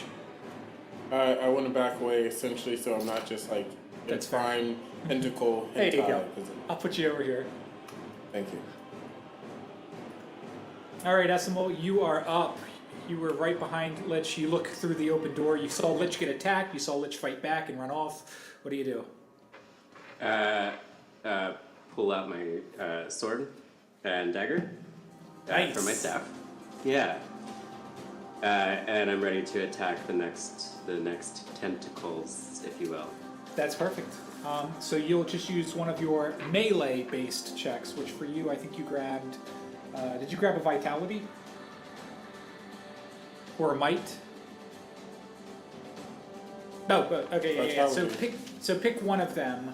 Pick might or vitality, and then you're going to roll and count how many successes you get on that. Great. 3. You're going to do 6, and that is because, Okay. get this, if you say, I'm going to stab it with my knife, and then I Yeah. say, do you have anything on your sheet that can help you with that? you'll look at your sheet and you'll go, yes, my knife that I've written onto my sheet. And I go, oh yeah, look at that. You've got something on your sheet. My knife and my sword. Great. So for the most part, when you use weapons, it'll be 6. Because you'll Great. have written those weapons down on your sheet. Sure did. And so count up your successes. For might, I have 1. I have 1 as well. So in this case, because you're the player, I'll count that as a success. It will stab. You'll just give it a nice swipe, cut off a bit of wormwood tendril. It'll wither and fall to the floor, retreat a little bit. And that leaves the two of you. Anything else, Esimal? Great. No. Then I will just take this last bit of tendril left, and I will have it come for you. So as it starts to approach, you notice that wormwood is almost 4 or 5 dimensional. Your eyes are trying to focus on it and perceive the depth of this tendril coming at you, but almost like a kaleidoscope. You can't tell if you're seeing a 3-dimensional object or you're looking through a tunnel, and the wormwood is really just the outside of the object. You can't make out the reality of the shape, which makes sense with the power you felt coming off of it. This is an extra-dimensional, voidal creature.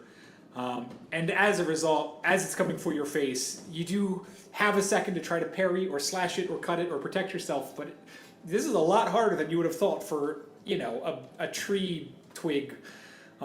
You're a lich. You should be able to burn down forests with the wave of a hand, but this thing is fascinating. This is not like anything you've seen before. And I'm going to go ahead and roll to hit you like I did before, and I have a total number of no successes. So as long as you get any successes, you will be able to ward off this attack. 2. Excellent. Great. At the last moment, maybe because of the voidal magics you took into yourself, you step into this state of flow. You can see time and reality bending around yourself and the tree. For a split second, you almost feel like you're looking at 2 of you and 2 of it, like different timelines unfolding at once. You almost feel prescient, like you can see the future, where it's going to strike, and then that's neat. But then it snaps back. You remember what you just saw in the vision. You step aside, and it slashes past you. And on the sidelines, Lich, you're watching something very familiar unfolding with Esimal. You can tell that the void, something he's touched, that voidling energy has taken hold, which could be exciting, but you've seen it also go equally wrong as many times. I'm just doing like the Chrissy Teigen teeth in the shadows, just watching like, oh, don't get in it. You don't dive too deep into that ocean. Yeah, just. But I would try not to bring so much attention to it that it becomes like an interesting point. But I'm like, ooh, you're doing that thing that people start that we often try to say don't do. Because usually people go mad or they even become more of a lich. Like, Omoi, it is your turn. What do you want to do? There's 1 tendril left. I'll try to like do the same thing where I'm doing it from behind, so it's not like interacting and seeing me use voidal construct, making them anchored to the concept of using air and water, and I'm going to try to make them suffocate themselves by force. Yep, same deal. I'll tell you how many checks I got. I got just 1. I'm rolling pretty low today. 6, 1, 2. So that's 2 successes. Yep, there you go. And then as it goes away, I'm gonna like try to diminish all it as it's like yeah in the back. Hey, so are you doing good? Doing fine over there, buddy? No, those things do a lot. No, I saw the future. I saw it try to strike me, and I stepped out of the way. I wonder. I saw 2 of me. Yeah, that happens. It's a little game that they play on you, to hit you, and you avoided it. So that's great. Got a firm sense of yourself is what I'm hearing. No, but I could almost control both bodies. No. See, that's not. That's what it does to you. It's not I necessarily see. you, so that it can hit you better. But you avoided the attack that normally. Hey, Lich, would give me be a there. personality check. I have. This is in me the a- wheelhouse. This is literally Give what me I a do. hard personality Hard? check. But you might be able to up it. Start it I hard. will up this. This is literally all I do to all the realities. I literally go to whatever the situation is. I'm like, hey, look, we're being attacked by a giant demon dog of a different reality. We just need to find the right treat for it. So, I have done this in several of the different instances in Quelmar campaigns. Okay, yeah. It's then if it's in your wheelhouse, make it. It'll start hard, but you'll use your sheet, bump it up to a medium. Okay. I need a 4. First was a 4, another 4, and a 5. So 2 successes. So I'm like, hey, it's not really that big of a deal. We just gotta think about that in the future if we interact with these kind of things. They use these methods to make us feel more powerful at the end of the day, Yeah. so that they can hit us in a moment of weakness. Yeah, that's right, Esimal. That power you were feeling, that sense of connection to time and space, that wasn't real. That was just a trick from the woodward. Just look out for that. That's Yeah, you it don't actually have it that wasn't sort of me. power. I understand. Yeah. Okay. Alright. So, moving on, you guys have opened, because you've pushed back the weeds, you have sort of opened this path out back towards the wormwood ball.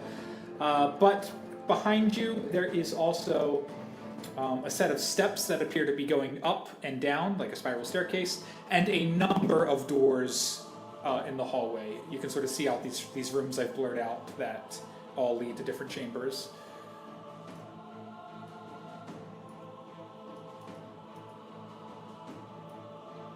I want to do an occult roll to see which way would most likely contain my body or some link to it.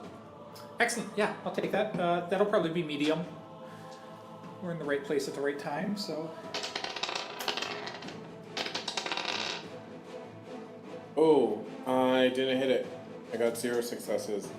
I'll say that you can tell that it's not downstairs. You're not feeling any significant source of chaotic energies or multiversal energies, anything lower than this floor. So what you're looking for is probably on this floor or above. Yes, Can I Kai? do the same for my phylactery? Yes, actually. So we can do an occult check from you to try to detect your own essence.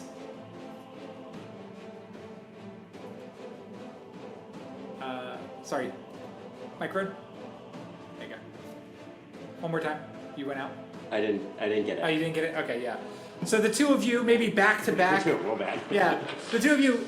This is actually good. You know, the two of you sort of back to back start to wave your hands and sense the skull, figure out where are we and what is what we're looking for. You are, omniversal, powerfully creatures of magic and might in the weave. There's no way that in a tiny little dungeon something's going to elude you.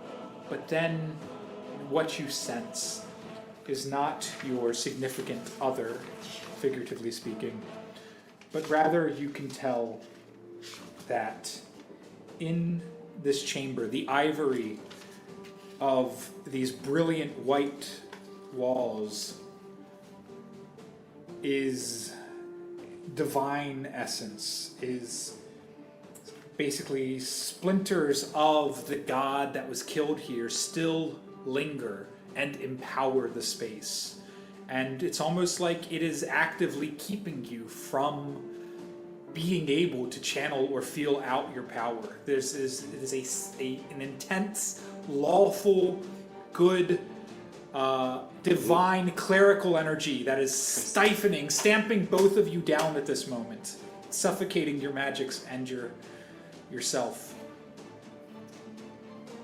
In that case, I want to use craftsmanship to figure out which rooms are most likely closets or very short rooms, so that way we can see like their stock or storage items that they consider to be worth putting in some kind of closet or inventory.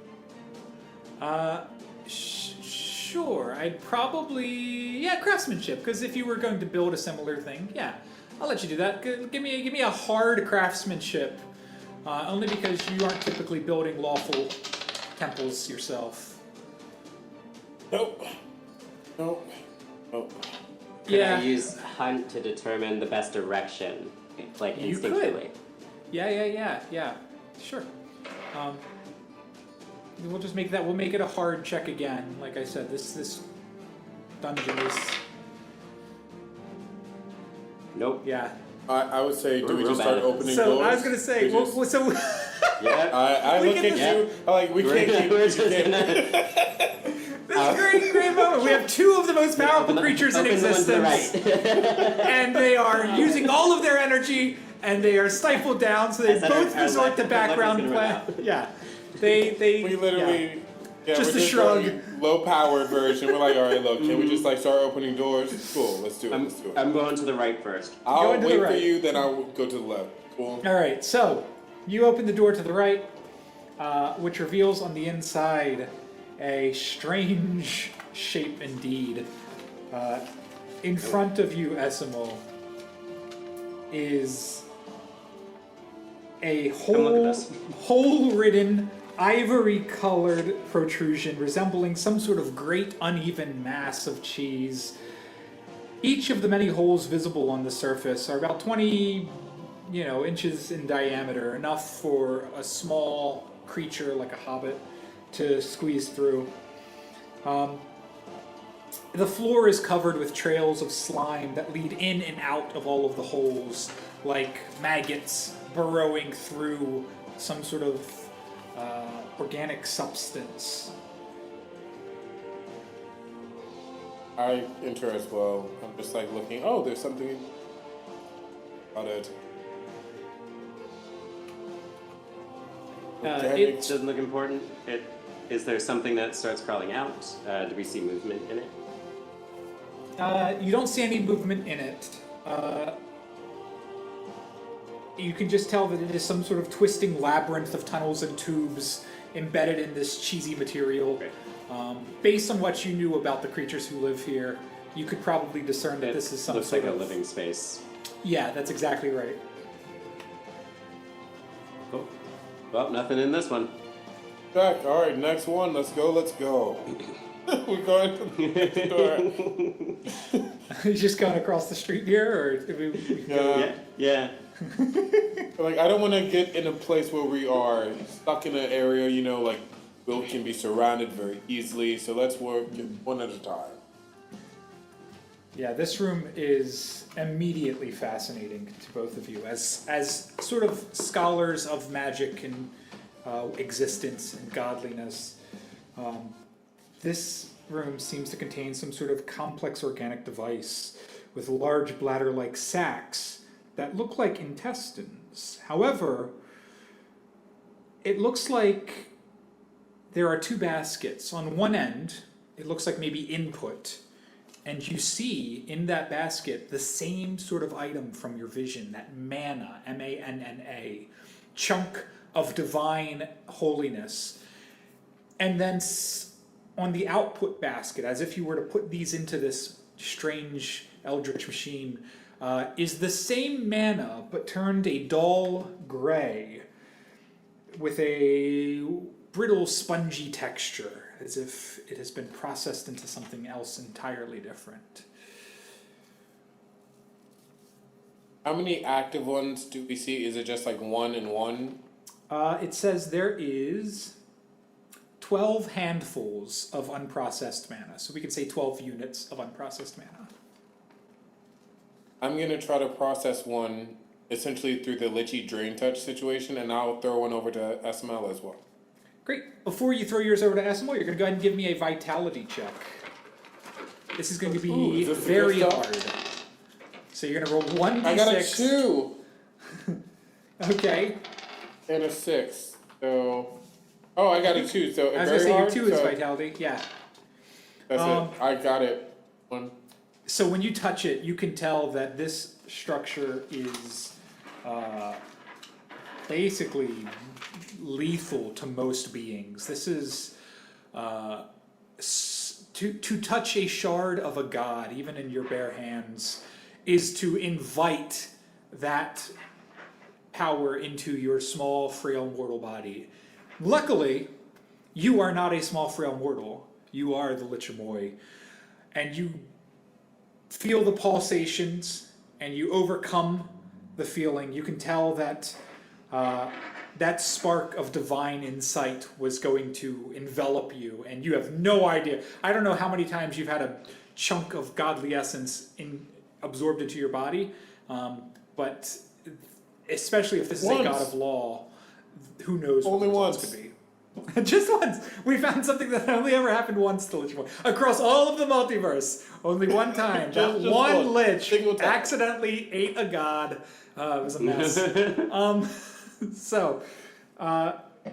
But because you ward it off, you can hold it, you can process it. You're just making sure you don't. You're very careful with it. I think it's like midway of me trying to toss one over to. I'm like, ooh, wait, ooh. It's one of those bits. Okay. Is there anything that I can use this item for that I can process through myself? Is it something that I can like put it on my back like a charger and now I'm like Super Mario, Super Lich? Or is it like a thing where I'm like, hey, if I put this in a certain container, it would make that thing more effective? What is my idea for what this could be used? So, divine mana like this, which is typically a splinter or a shard of a god that has been slain or destroyed or lost, they sometimes are used to empower the last will and testament of said god. It is as if on their death they will leave behind and just enough of themselves to empower, so that, you know, with spellcasters, traditional spellcasters, when you die, your spell goes away. With this, you know, it's so that the god dies, but the god's acts don't dissolve. It can sustain that. And I gotta reach for one. Excellent. Give me a vitality check, Esimal.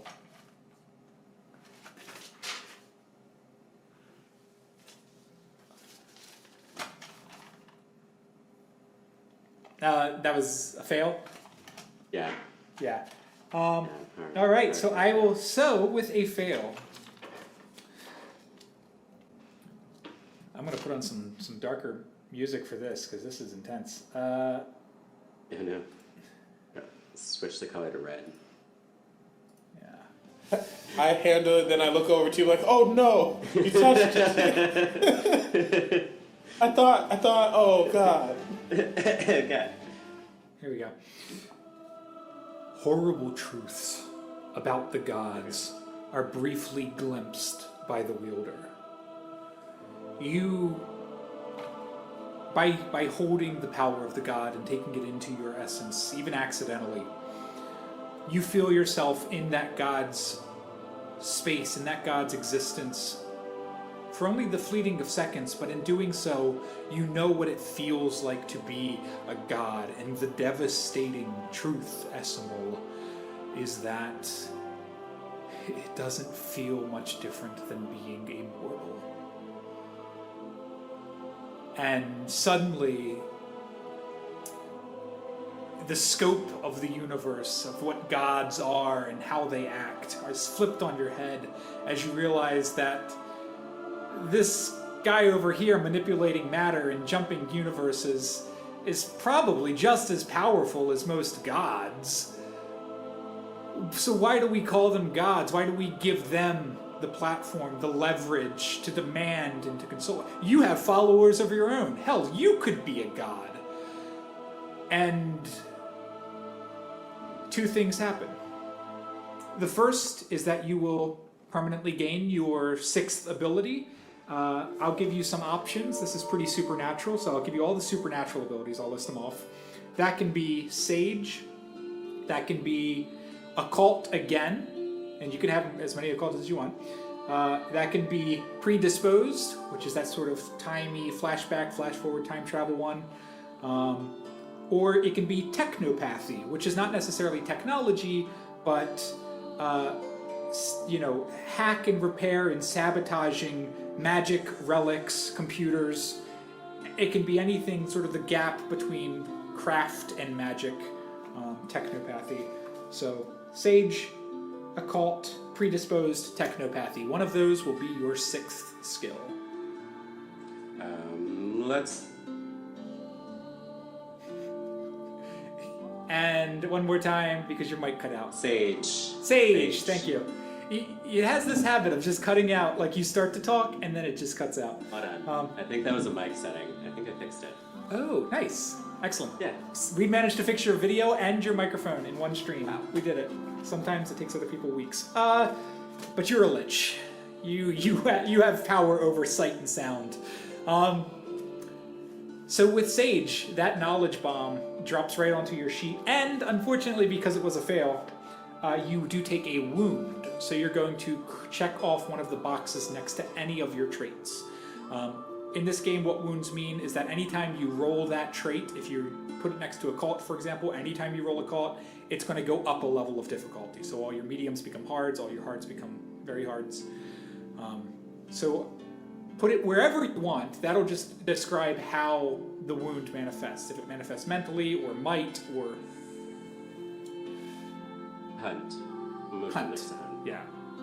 Great.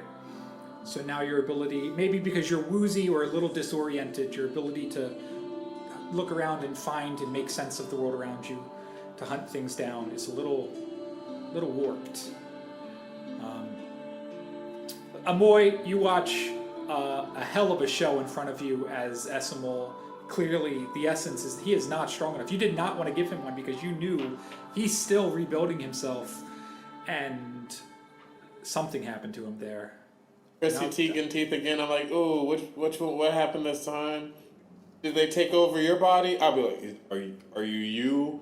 They get you? Feel the same? Impact. Hey, I mean, we can take a second to break, a breather. No. I'm just a little disoriented. That's Okay. all. All right. A little distant now. All right, but we're on still that path to get our phylactery and body, right? And body knowledge. Let's go. Yeah. Okay. Yeah. I'm down. I'm ready. Let's go. All right. All right. So. Jeff.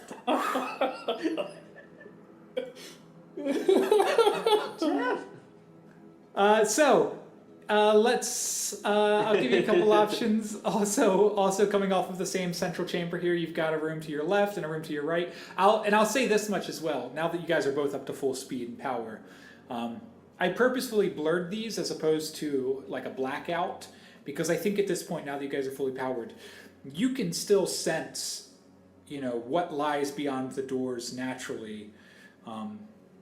With all of your inherent magic, whether it's your hearing or your sensing or echolocation or just divine, or now that you both have access to the void, realities. You get a glimpsing reality of the world where you've stepped into that room and you remember what it looked like vaguely.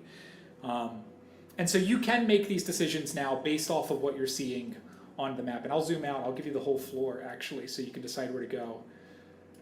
Oh, I want to go into the cheese nip room because it's the closest thing to black and gold that I can see through the blurred line. The cheese net. I want to follow the vines. Yeah. So for the first time, and it's telling that the first time this happens is after Esimal reaches his full power, his full height of his abilities again. There's a moment where you guys have stuck together and you're opening doors and your buddy copping it up, and then you go into this room, Omoi, that you saw was probably pretty interesting. The flash of colors seemed familiar. And when you turn around, Esimal's sort of treading his own path. He's gone off into another hallway. Oh. I'm like midway through the door and like, and then I shut it. I'm like, I like my walking. dude. And I go and I try to find Esimal. Well, I can give you a peek in the room if you really care. I don't think there's too much in there, but I'll at least satisfy your curiosity. I would want to peek in just if I felt like there wasn't anything living in it, like that kind of hostile nature. I'd look. Okay, cool. Yeah, there is something that is growing in the middle of this chamber. It is a bumpy growth of spongy, wrinkled matter that roughly matches the form of the little mana chunks that we've been seeing earlier. You can divine that this is probably the source of the raw mana. It grows like a plant out of the skull. So this body of the god slowly bleeds divine energy, and then they have been harvesting it. So there's a lot of bad juju in here if you are a lich, but a lot of good juju if you want the power of a god. I'm good with the one little thing I got on me. That battery pack I'm keeping on me, so I'm just gonna go, alright, cool. And try to find them before they interact with another voidal existence or god power that I'm like, oh no, not another one, please. I turn around, notice he's gone, and just scream for fun. Control. You hear Esimal screaming down the hall. I'm just silently screaming and making noise because I'm like, I can't add to this. I'm gonna now just give it a slight pause before I go into whatever space they're in, so that way I'm not also attacked or seen immediately. But I'm gonna head in that direction in a little. When you after you're done screaming and you can tell Lich is making their way back up to find you, I'll give you this, Kaya. You're so curious to see what the result is of this, because you know that if Omoi is as powerful as Omoi says they are, then they can look into the future and see the timelines like you've been glimpsing. And you're wondering maybe if you scream like you're being attacked, are they able to know you're not being attacked, or is that going to maybe alarm them? And when Omoi turns the corner, you do see a hint of alarm, like Omoi didn't know what you'd gotten into and has to go see what's going on, which is telling because you thought Omoi could see the future, and here at this moment, Could see more. Yeah. it's almost like you could see more of time than Omoi could. And Omoi, you don't like the fact that he screamed, and when you turned the corner, he seemed fine. And Why would you do that? Why would you? You know we're investigating an entire space, right? Why the scream? For fun. For fun. Your phylactery going missing on a ship that's literally in the astral plane is... Okay, look. I mean, but we made it. We beat those wormwood creatures. That's You know. not telling of anything else that might be on this ship, and we are I'm literally undercover right Just now. trying to keep it light. Just trying to keep it light, my guy. Keep it light. I'm in the body of a what-year-old, Oh. was that? from the skull, from the cranial wall, We both to your left, immediately, shards of bone fracture out into the middle of your conversation. And when you look, Omoi, you would recognize that this creature is what is known as a void witch. This is shit. let me see what the description is. This is why we don't That's yell. not a good reaction. Yeah, the void witch is a... I knew we were coming anyway. No, that's not how this works. a weapon of corruption. It is a tendril of the void itself reaching out and manifesting its will onto universes. So It's, no physical weapons. I'm not sure, but when it appears to have sort of crashed through, it has roared out and made all of these sounds, and it looks down at the both of you, and it makes eye contact with you, Omoi, and it's almost like it's sensing your voidling energy. You know, it connects with you. It recognizes something in you. You don't know me. We haven't met. I'm sure we have not met. I'm looking at him like, why is it attacking him? I'm the one that made the noise. And it looks over at Esimal next, and it says,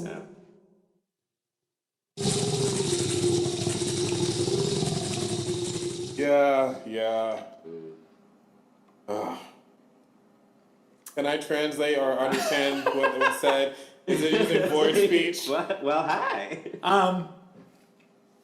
Yeah, I'll give it to you for free. You probably speak Void. You are the Lich Omoi. You literally wrote the chapter on the Void in the Quelmar book. Did you know that, Kai? Did you know we published a book? Hey, we got a book! We got a whole book on Quelmar now. That's amazing. Yeah, it's pretty cool. Crazy. Yeah. It translates... Buy my book. Yeah. It translates roughly to an invitation to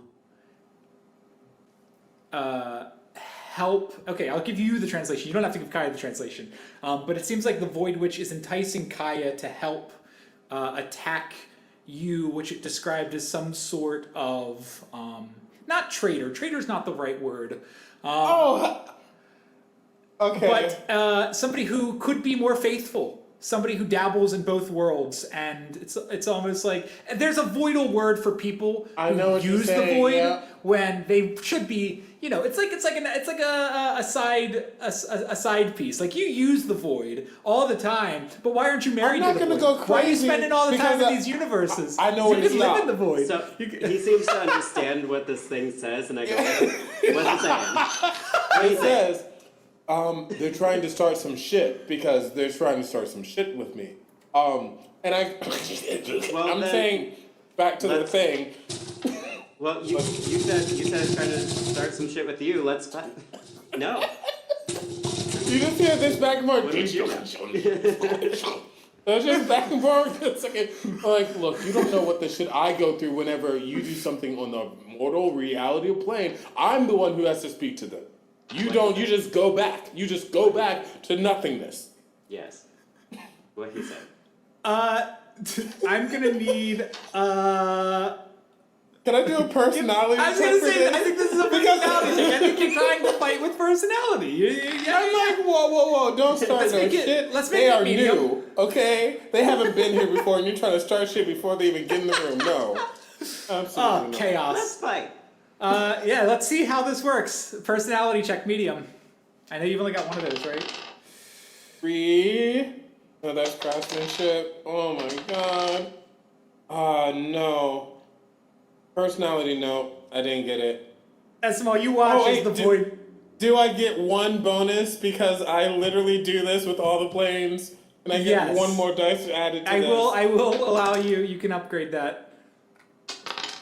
That's a 3. Damn, nope. I still failed. I'm too enticed. I'm so agitated by the fact that she's really trying to start this shit in front of me, knowing I can understand her. When you watch the Void Witch reach out to attack, it is not a melee attack, despite it resembling a swipe, because you watch the tips of each finger of this massive hag-like claw are almost spiraling as if they are phasing in different dimensions. 4-dimensional fingers of darkness and void energies spiral out to like slap Omoi across the face.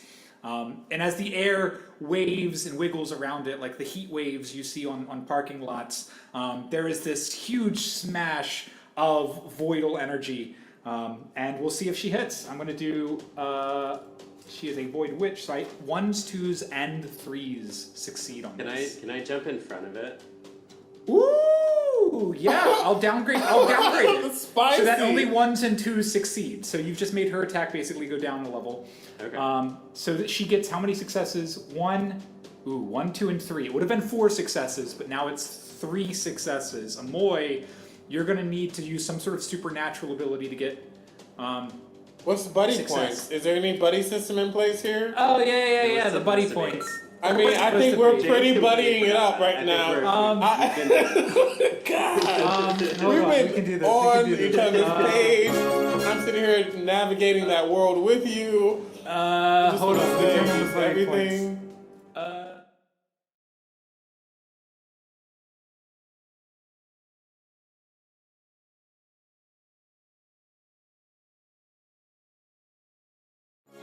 See, okay, that's what I thought was happening. There we So go.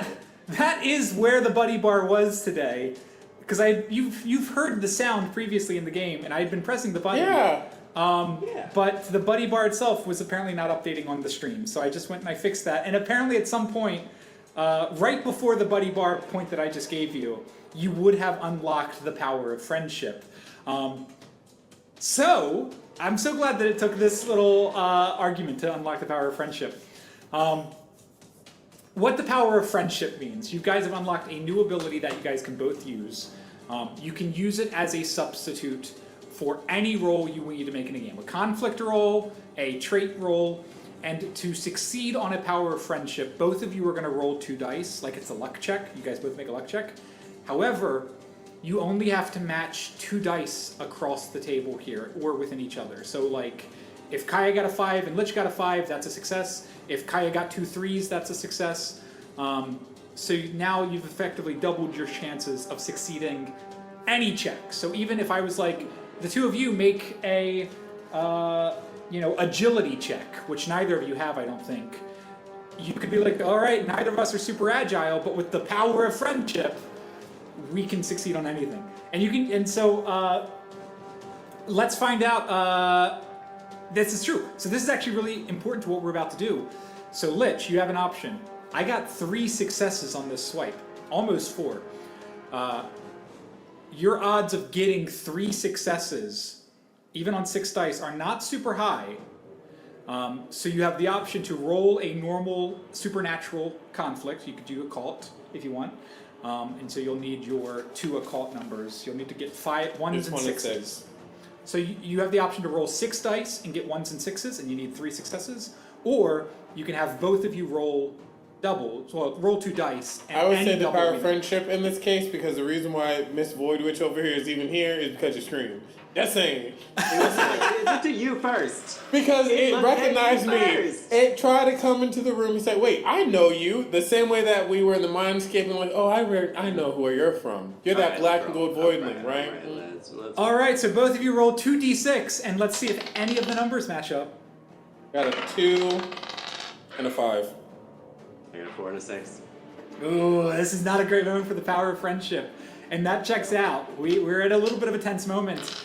You jump in front of it, Kaya. You jump in front of it, but too late. Maybe the guilt of the actions that have set into motion with your scream. They come just a hair too late. You realize you done fucked up, but not soon enough that was that my to bad. keep Omoi from getting hit. Omoi, you are going to take a wound. As the 4-dimensional claws of the Void Witch swipe at you, you get a nice red mark across your face, and you are going to mark a wound on any of your abilities. I already did, don't worry. I realize he's not that powerful. I'm like, damn. I'm powerful in very specific channels. I don't know. He's got 6 traits. You've got specific. 6 traits. He's got a wound. You've got a wound. I don't know if I feel like we're pretty even here. You've got the power of a god imbued in you. Yeah. Omoi can't even find his own body in a dungeon. Wow! Wow! Rude. No, this is fantastic. Let's move on. I'll say, Esimal, it can be your turn next, since you were about to jump in anyway. Okay. I tried the vacuum move because the void came from the outside, and I tried to vacuum the void back out. Excellent. Try to remove it from the space. So this is going to be some sort of occult thing to reverse and suck it back out. Mm-hmm. So let me see what successes I get.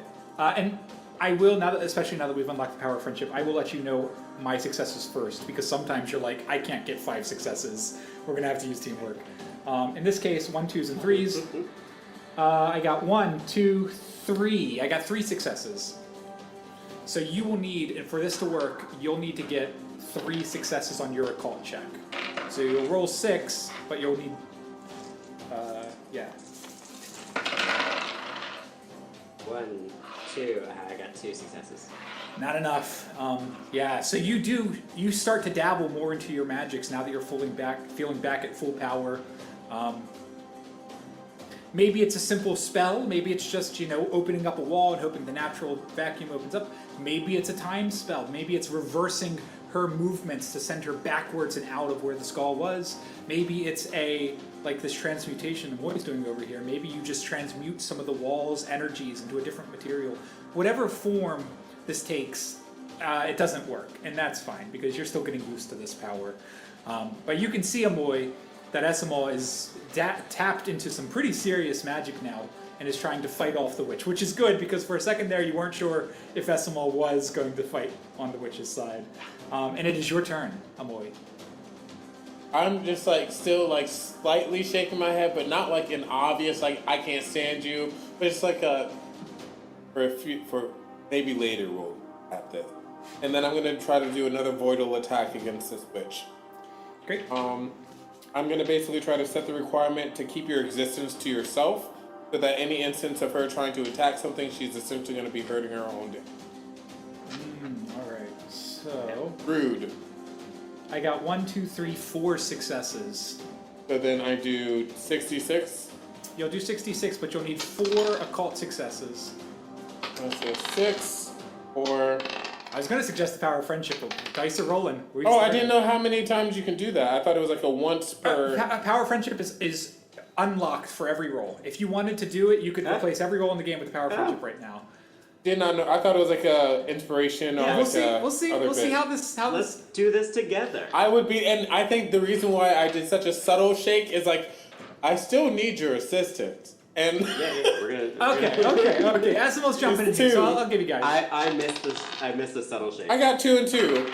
So. I got 4 and 4. Whoa! Doubles! What? Whoa! I don't even know what to do. There's no rules for this. How do I double? It's like the recollection that looked be like, we Like, will have a conversation after, this is gonna kind be of. fun. Yeah, But we gotta deal with this fun. right quick. I'm enjoying this right now. So, here's what's going to happen, Amoy. You decide you're going to reach out and make it so that this Void Witch, everything on you and around her and around the spaceship, everything's going to be connecting, almost like a nervous system, back to her and her pain receptors. Anything she touches or hurts, she's going to feel back tenfold. And in doing so, what color is your Void magic? What color is your Void power? Gold and black? I think that's probably Black the and answer. gold. Black and gold. Okay, black It's like and that gold. space destiny color that's like black with flecks and specks of gold in it. And so, let's see, we got Kaya back. Hey, welcome back, Kaya. Amoy is letting out this full-fledged, incredible power of black and gold, voidal, warping magic energies that are going to affect the witch. How do you help this become an astonishing success? What do you do that is going to amplify and create an amazing effect? Mix in like the Oxblood Maroon powers that I have. Ooh, yes! You got the I maroon love it. And the black. You get the black and the gold and the maroon swirling together, and now that you've got void powers too, it's like, I'll say this. Not only am I going to kill the witch in one hit when you would have needed 3, and it is going to melt and drape into it's almost like you zip her down a void tear and you stuff her back in and you zip her it back up.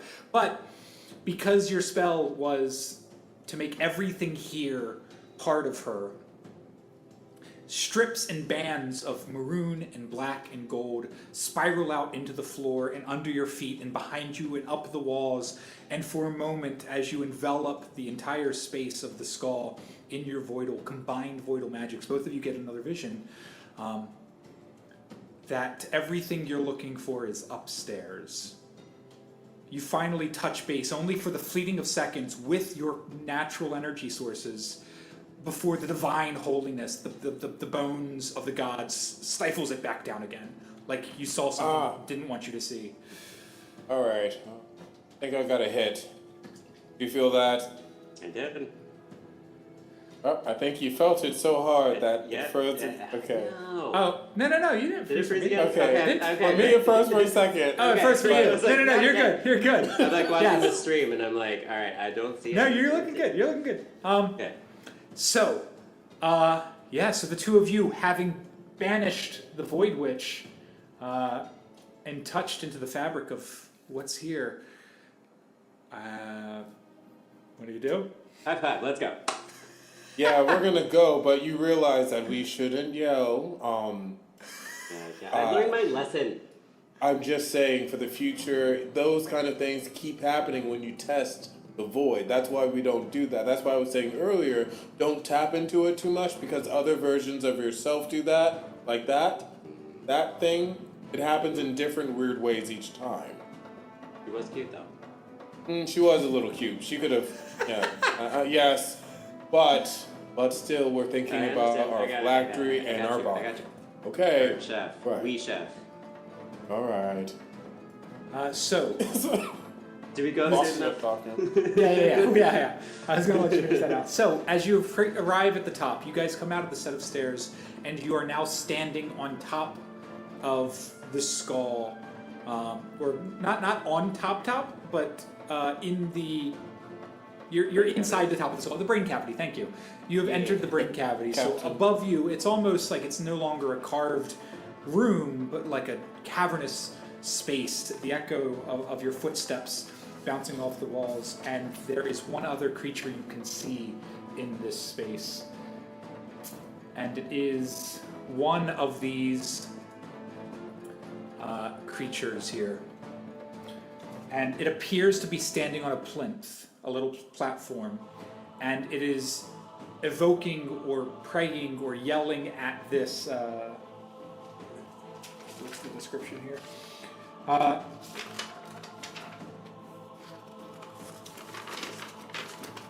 It is a pillar of blue-gray material with a gleaming light, fleetingly flickering is the word I was saying, or flickering out of where the bricks of the material are touching, like something is inside of it and contained, something powerful is contained in there. And the little grub-like creature there, as you get to the top of the stairs, it's in the middle of some spiel, and you both understand that it is preaching to whatever's inside this power, and it says, "I will release you, but not unless you swear the utter oath of obeisance to the Scions. In return, you will destroy the voidal energies that threaten us and renounce your vendettas against law. Promise that and leave us forever, and your freedom is mine to give." This guy is clearly the bad guy. Do we we're gonna. We'll need to put him sedate him. That way we can get his memory. Yeah. And then we're just saying this as we hear all that shit about stop. I'm like, all right, we need to put him under, Right. and then I will literally just mind meld him and do this shit. He sees you coming up the stairs, and he stops and, Oh, he sees us. "Who are you?" Do you want? Oh, sorry, wrong. Hey, do you want to know? We were just in the area looking. How are you? "Have you come to banish the void?" I mean, we could, but what you doing? What? "Heroes sent from the Scion! Do it, so I do not have to release the monster in this cage." Oh. What's a monster in the cage? "A terrifying force, which the Scion of Law laid its life down, became a martyr to contain. Damn. It was our job to guard it here, but now we fear it is the only thing strong enough to push back the void." Why is the boy coming after you? Yeah, I'm confused. On the same page here. Yeah. Out of the corner of your eye, Esimal, you can see that there is one other structure besides the big sort of cage. There's a little glowing pagoda in the far corner. That is where you would have detected the phylactery was being held. Oh. And what's this over here? Is that also protected yet? Let me go over and look at it. What is this? Is this containing part of a this? creature? Is this Oh part no, of that this whole- is an object of great evil, which us keepers of the Scion have contained. Oh, you contain that too. We but believe why- that it keeps the friend of the monster from coming and freeing it. I'm gonna take a closer look at it. Oh, this might be one of those things where past me was sending me to you so that you can help me escape. That might be me in that box over there. This might be your thing. And this whole bit was us getting to this point. This is whispered. You can't hear us. Yeah. The other creature can't hear us. I would even switch over to void speech if I needed to. I picked up a little bit. So, like, meet you. I got it. Okay. Oh. This is the only creature in the room that we see? Yes, it's just this little guy. Let's both... I'm gonna make him... I was gonna say, I'm gonna make it so that they can't speak at all and they can't perceive what's in that box. Great. All right, so That's my first attack. Well, I was gonna say we'll start conflict, and you'll kick us off Omoi. So go ahead and give me an occult check. This guy is not as strong as the witch, so he succeeds only on 1s and 2s. I got 1, 2 successes, so you can try your own occult. You can try D6s friendship. to a roll? You'll start at I medium. would like friendship. and then I think you'll this go is a up to friendship 6 situation. Okay. If we're willing So- to do that, because I feel like at this point we both see this one little person here, and we're like, all right, let's just do this in a way that we both are dealing with it, so that if something weird happened, we. Yeah. So, All right. friendship. Let's do it. Both of you roll 2d6. Let's see where the 2. I doubles got are. 2 2s. So. I got 2 1s. This. So you 2 guys 2s, are- 2 1s. I don't. We just what? say, all right. It might be that situation. All right. How? The power! How? Oh my god. I'm never inviting 2 liches onto this stream ever again. It is, you guys are too powerful for the game system itself. Yeah, I mean, how do you want to do this? What does it look like, the 2 of you together against this little leader of the side I would of just The take- room. And it All right, go releases everything. All right. And puts the guy out, like blows him against the wall, just like... And then right before they do like the hard smash that would kill him, I would make like a little cushion that's like a cutout out of like, you know, Evofoam that is like so perfect. It's like one of those hole-in-wall things where he can't move afterwards. And it's like a little plushie or like a toy that's in like a And it voidal squeaks. little box. Yeah. I'm like, stay there for a minute. Stay there for a second. And you're right, using your combined voidal magics, the one thing that is clearly more powerful than these guys, especially when channeled so purely by such powerful spellcasters, and plus friendship, throw that in there. I give you guys Voidal friendship is the another best little buddy friendship. So it will release, you know, it'll blow the structures, the pagoda and the cage off of the tooth creations, and you will see your phylactery sitting on a little pedestal over there, but more importantly, before the phylactery, you look over Omoi, and inside the cage is, in fact, the Lich Omoi, who sort of steps through the crumbled walls. And we remove our disguises. Yeah, that checks out. You guys can remove your disguises now. Like, hey, buddy. Hey. How's it going? I'm not role-playing the Lich Omoi. I'm gonna let you handle that interaction. Hey, buddy, how's it going? Are you the like me that don't look into the future? Yeah, did you do that thing where you looked into the future of all the potentials that you could be, and then you went down like a path that caused like us to have to fucking save you? Yeah, guess what? They didn't even interact with the void before this. Did you ever do that astral travel before this too, Esmel? Yeah, no. No, so like you just put us in a situation where we could have been hunted down through all the planes, right? They captured you and then they link you to all of us. Even them. I didn't know. I thought like, why didn't we look into the future before this? Like we could have been solving so many issues before this is why we don't do the future shit. Because literally what's happening right now. Couldn't see this coming, now could you? A god saw you doing it, so they had the ability to interfere, and that's why you were in a fucking box. I'm sorry, I'm literally out of character right now. No, it's really cool. I'm gonna go get my phylactery. My jar, got you. if you will. My character. I'm curious, Esimal. We'll get back to the Omoids. Wednesdays at 7. Esimal, what is your phylactery? We never established back in Towson Now it's a Tabletop. jar of dirt. It can be literally a jar of dirt if you want. It's another small dagger that has like the Deathly Hallows edge to it. Ooh, yeah. Perfect. It's canon. So yeah, it looks like it was being contained and you know, you can tell that whatever structure is now in shambles around it, this was some sort of shell that was meant to keep it from connecting with you. This is the reason why you couldn't come back fully. This was the reason why you had to work your way back up and rebuild yourself using the power of another lich in the void. And when you pick it up, you can tell almost like it's asking to just sort of surcharge itself back into you, bring yourself back to the lich you once were, the very D&D just generic skeleton wizard, and it's almost like it's wants to switch all your traits back to whatever it was. Maybe magic, agility, might, very traditional lich, and you kind of can feel you are a very different person with your current power set. So what do you do? Can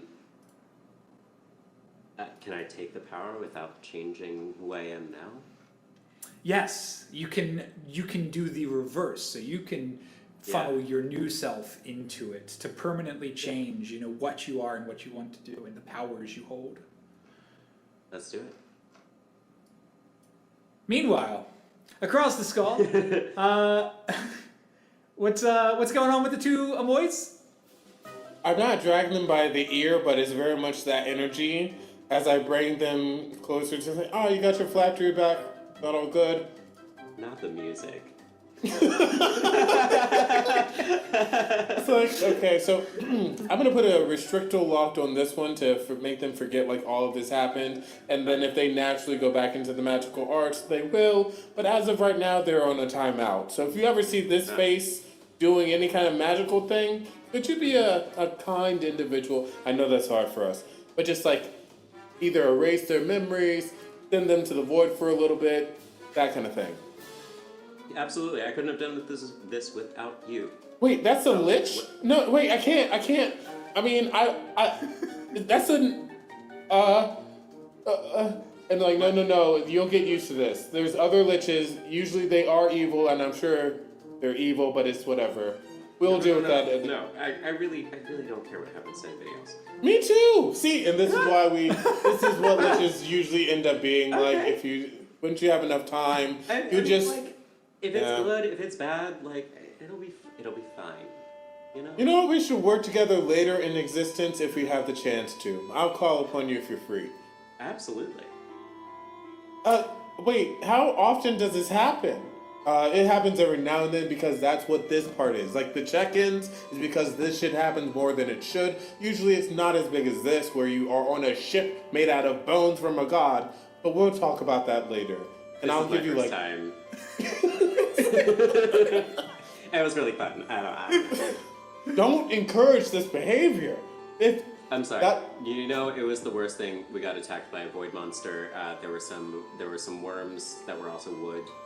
And the god part, the lawful god who was trying to make it so that we wouldn't be able to save ourselves. That whole bit. It wasn't fun. Okay. Oh wow. I mean, that does sound like fun though. Like, okay, we're gonna just stop this. We need to leave. Knock him out. We're gonna knock him out. You know what? I'll go back into the body, and then how about we give back Barth? Oh, that's right. You're not even in your real body. Damn, Barth. This is like, is that good? You good to take Barth once I hop out of him? Yeah, I got him. And the little, oh, what? Wait, you're gonna do what? It's like, don't worry about it, babe. And you just see like the bone structure go back to Barth, and like he can now see like the little shadow of black and gold start to envelop the Omoi of this world. There you go. And then Barth comes through and passes Oh, out. he was.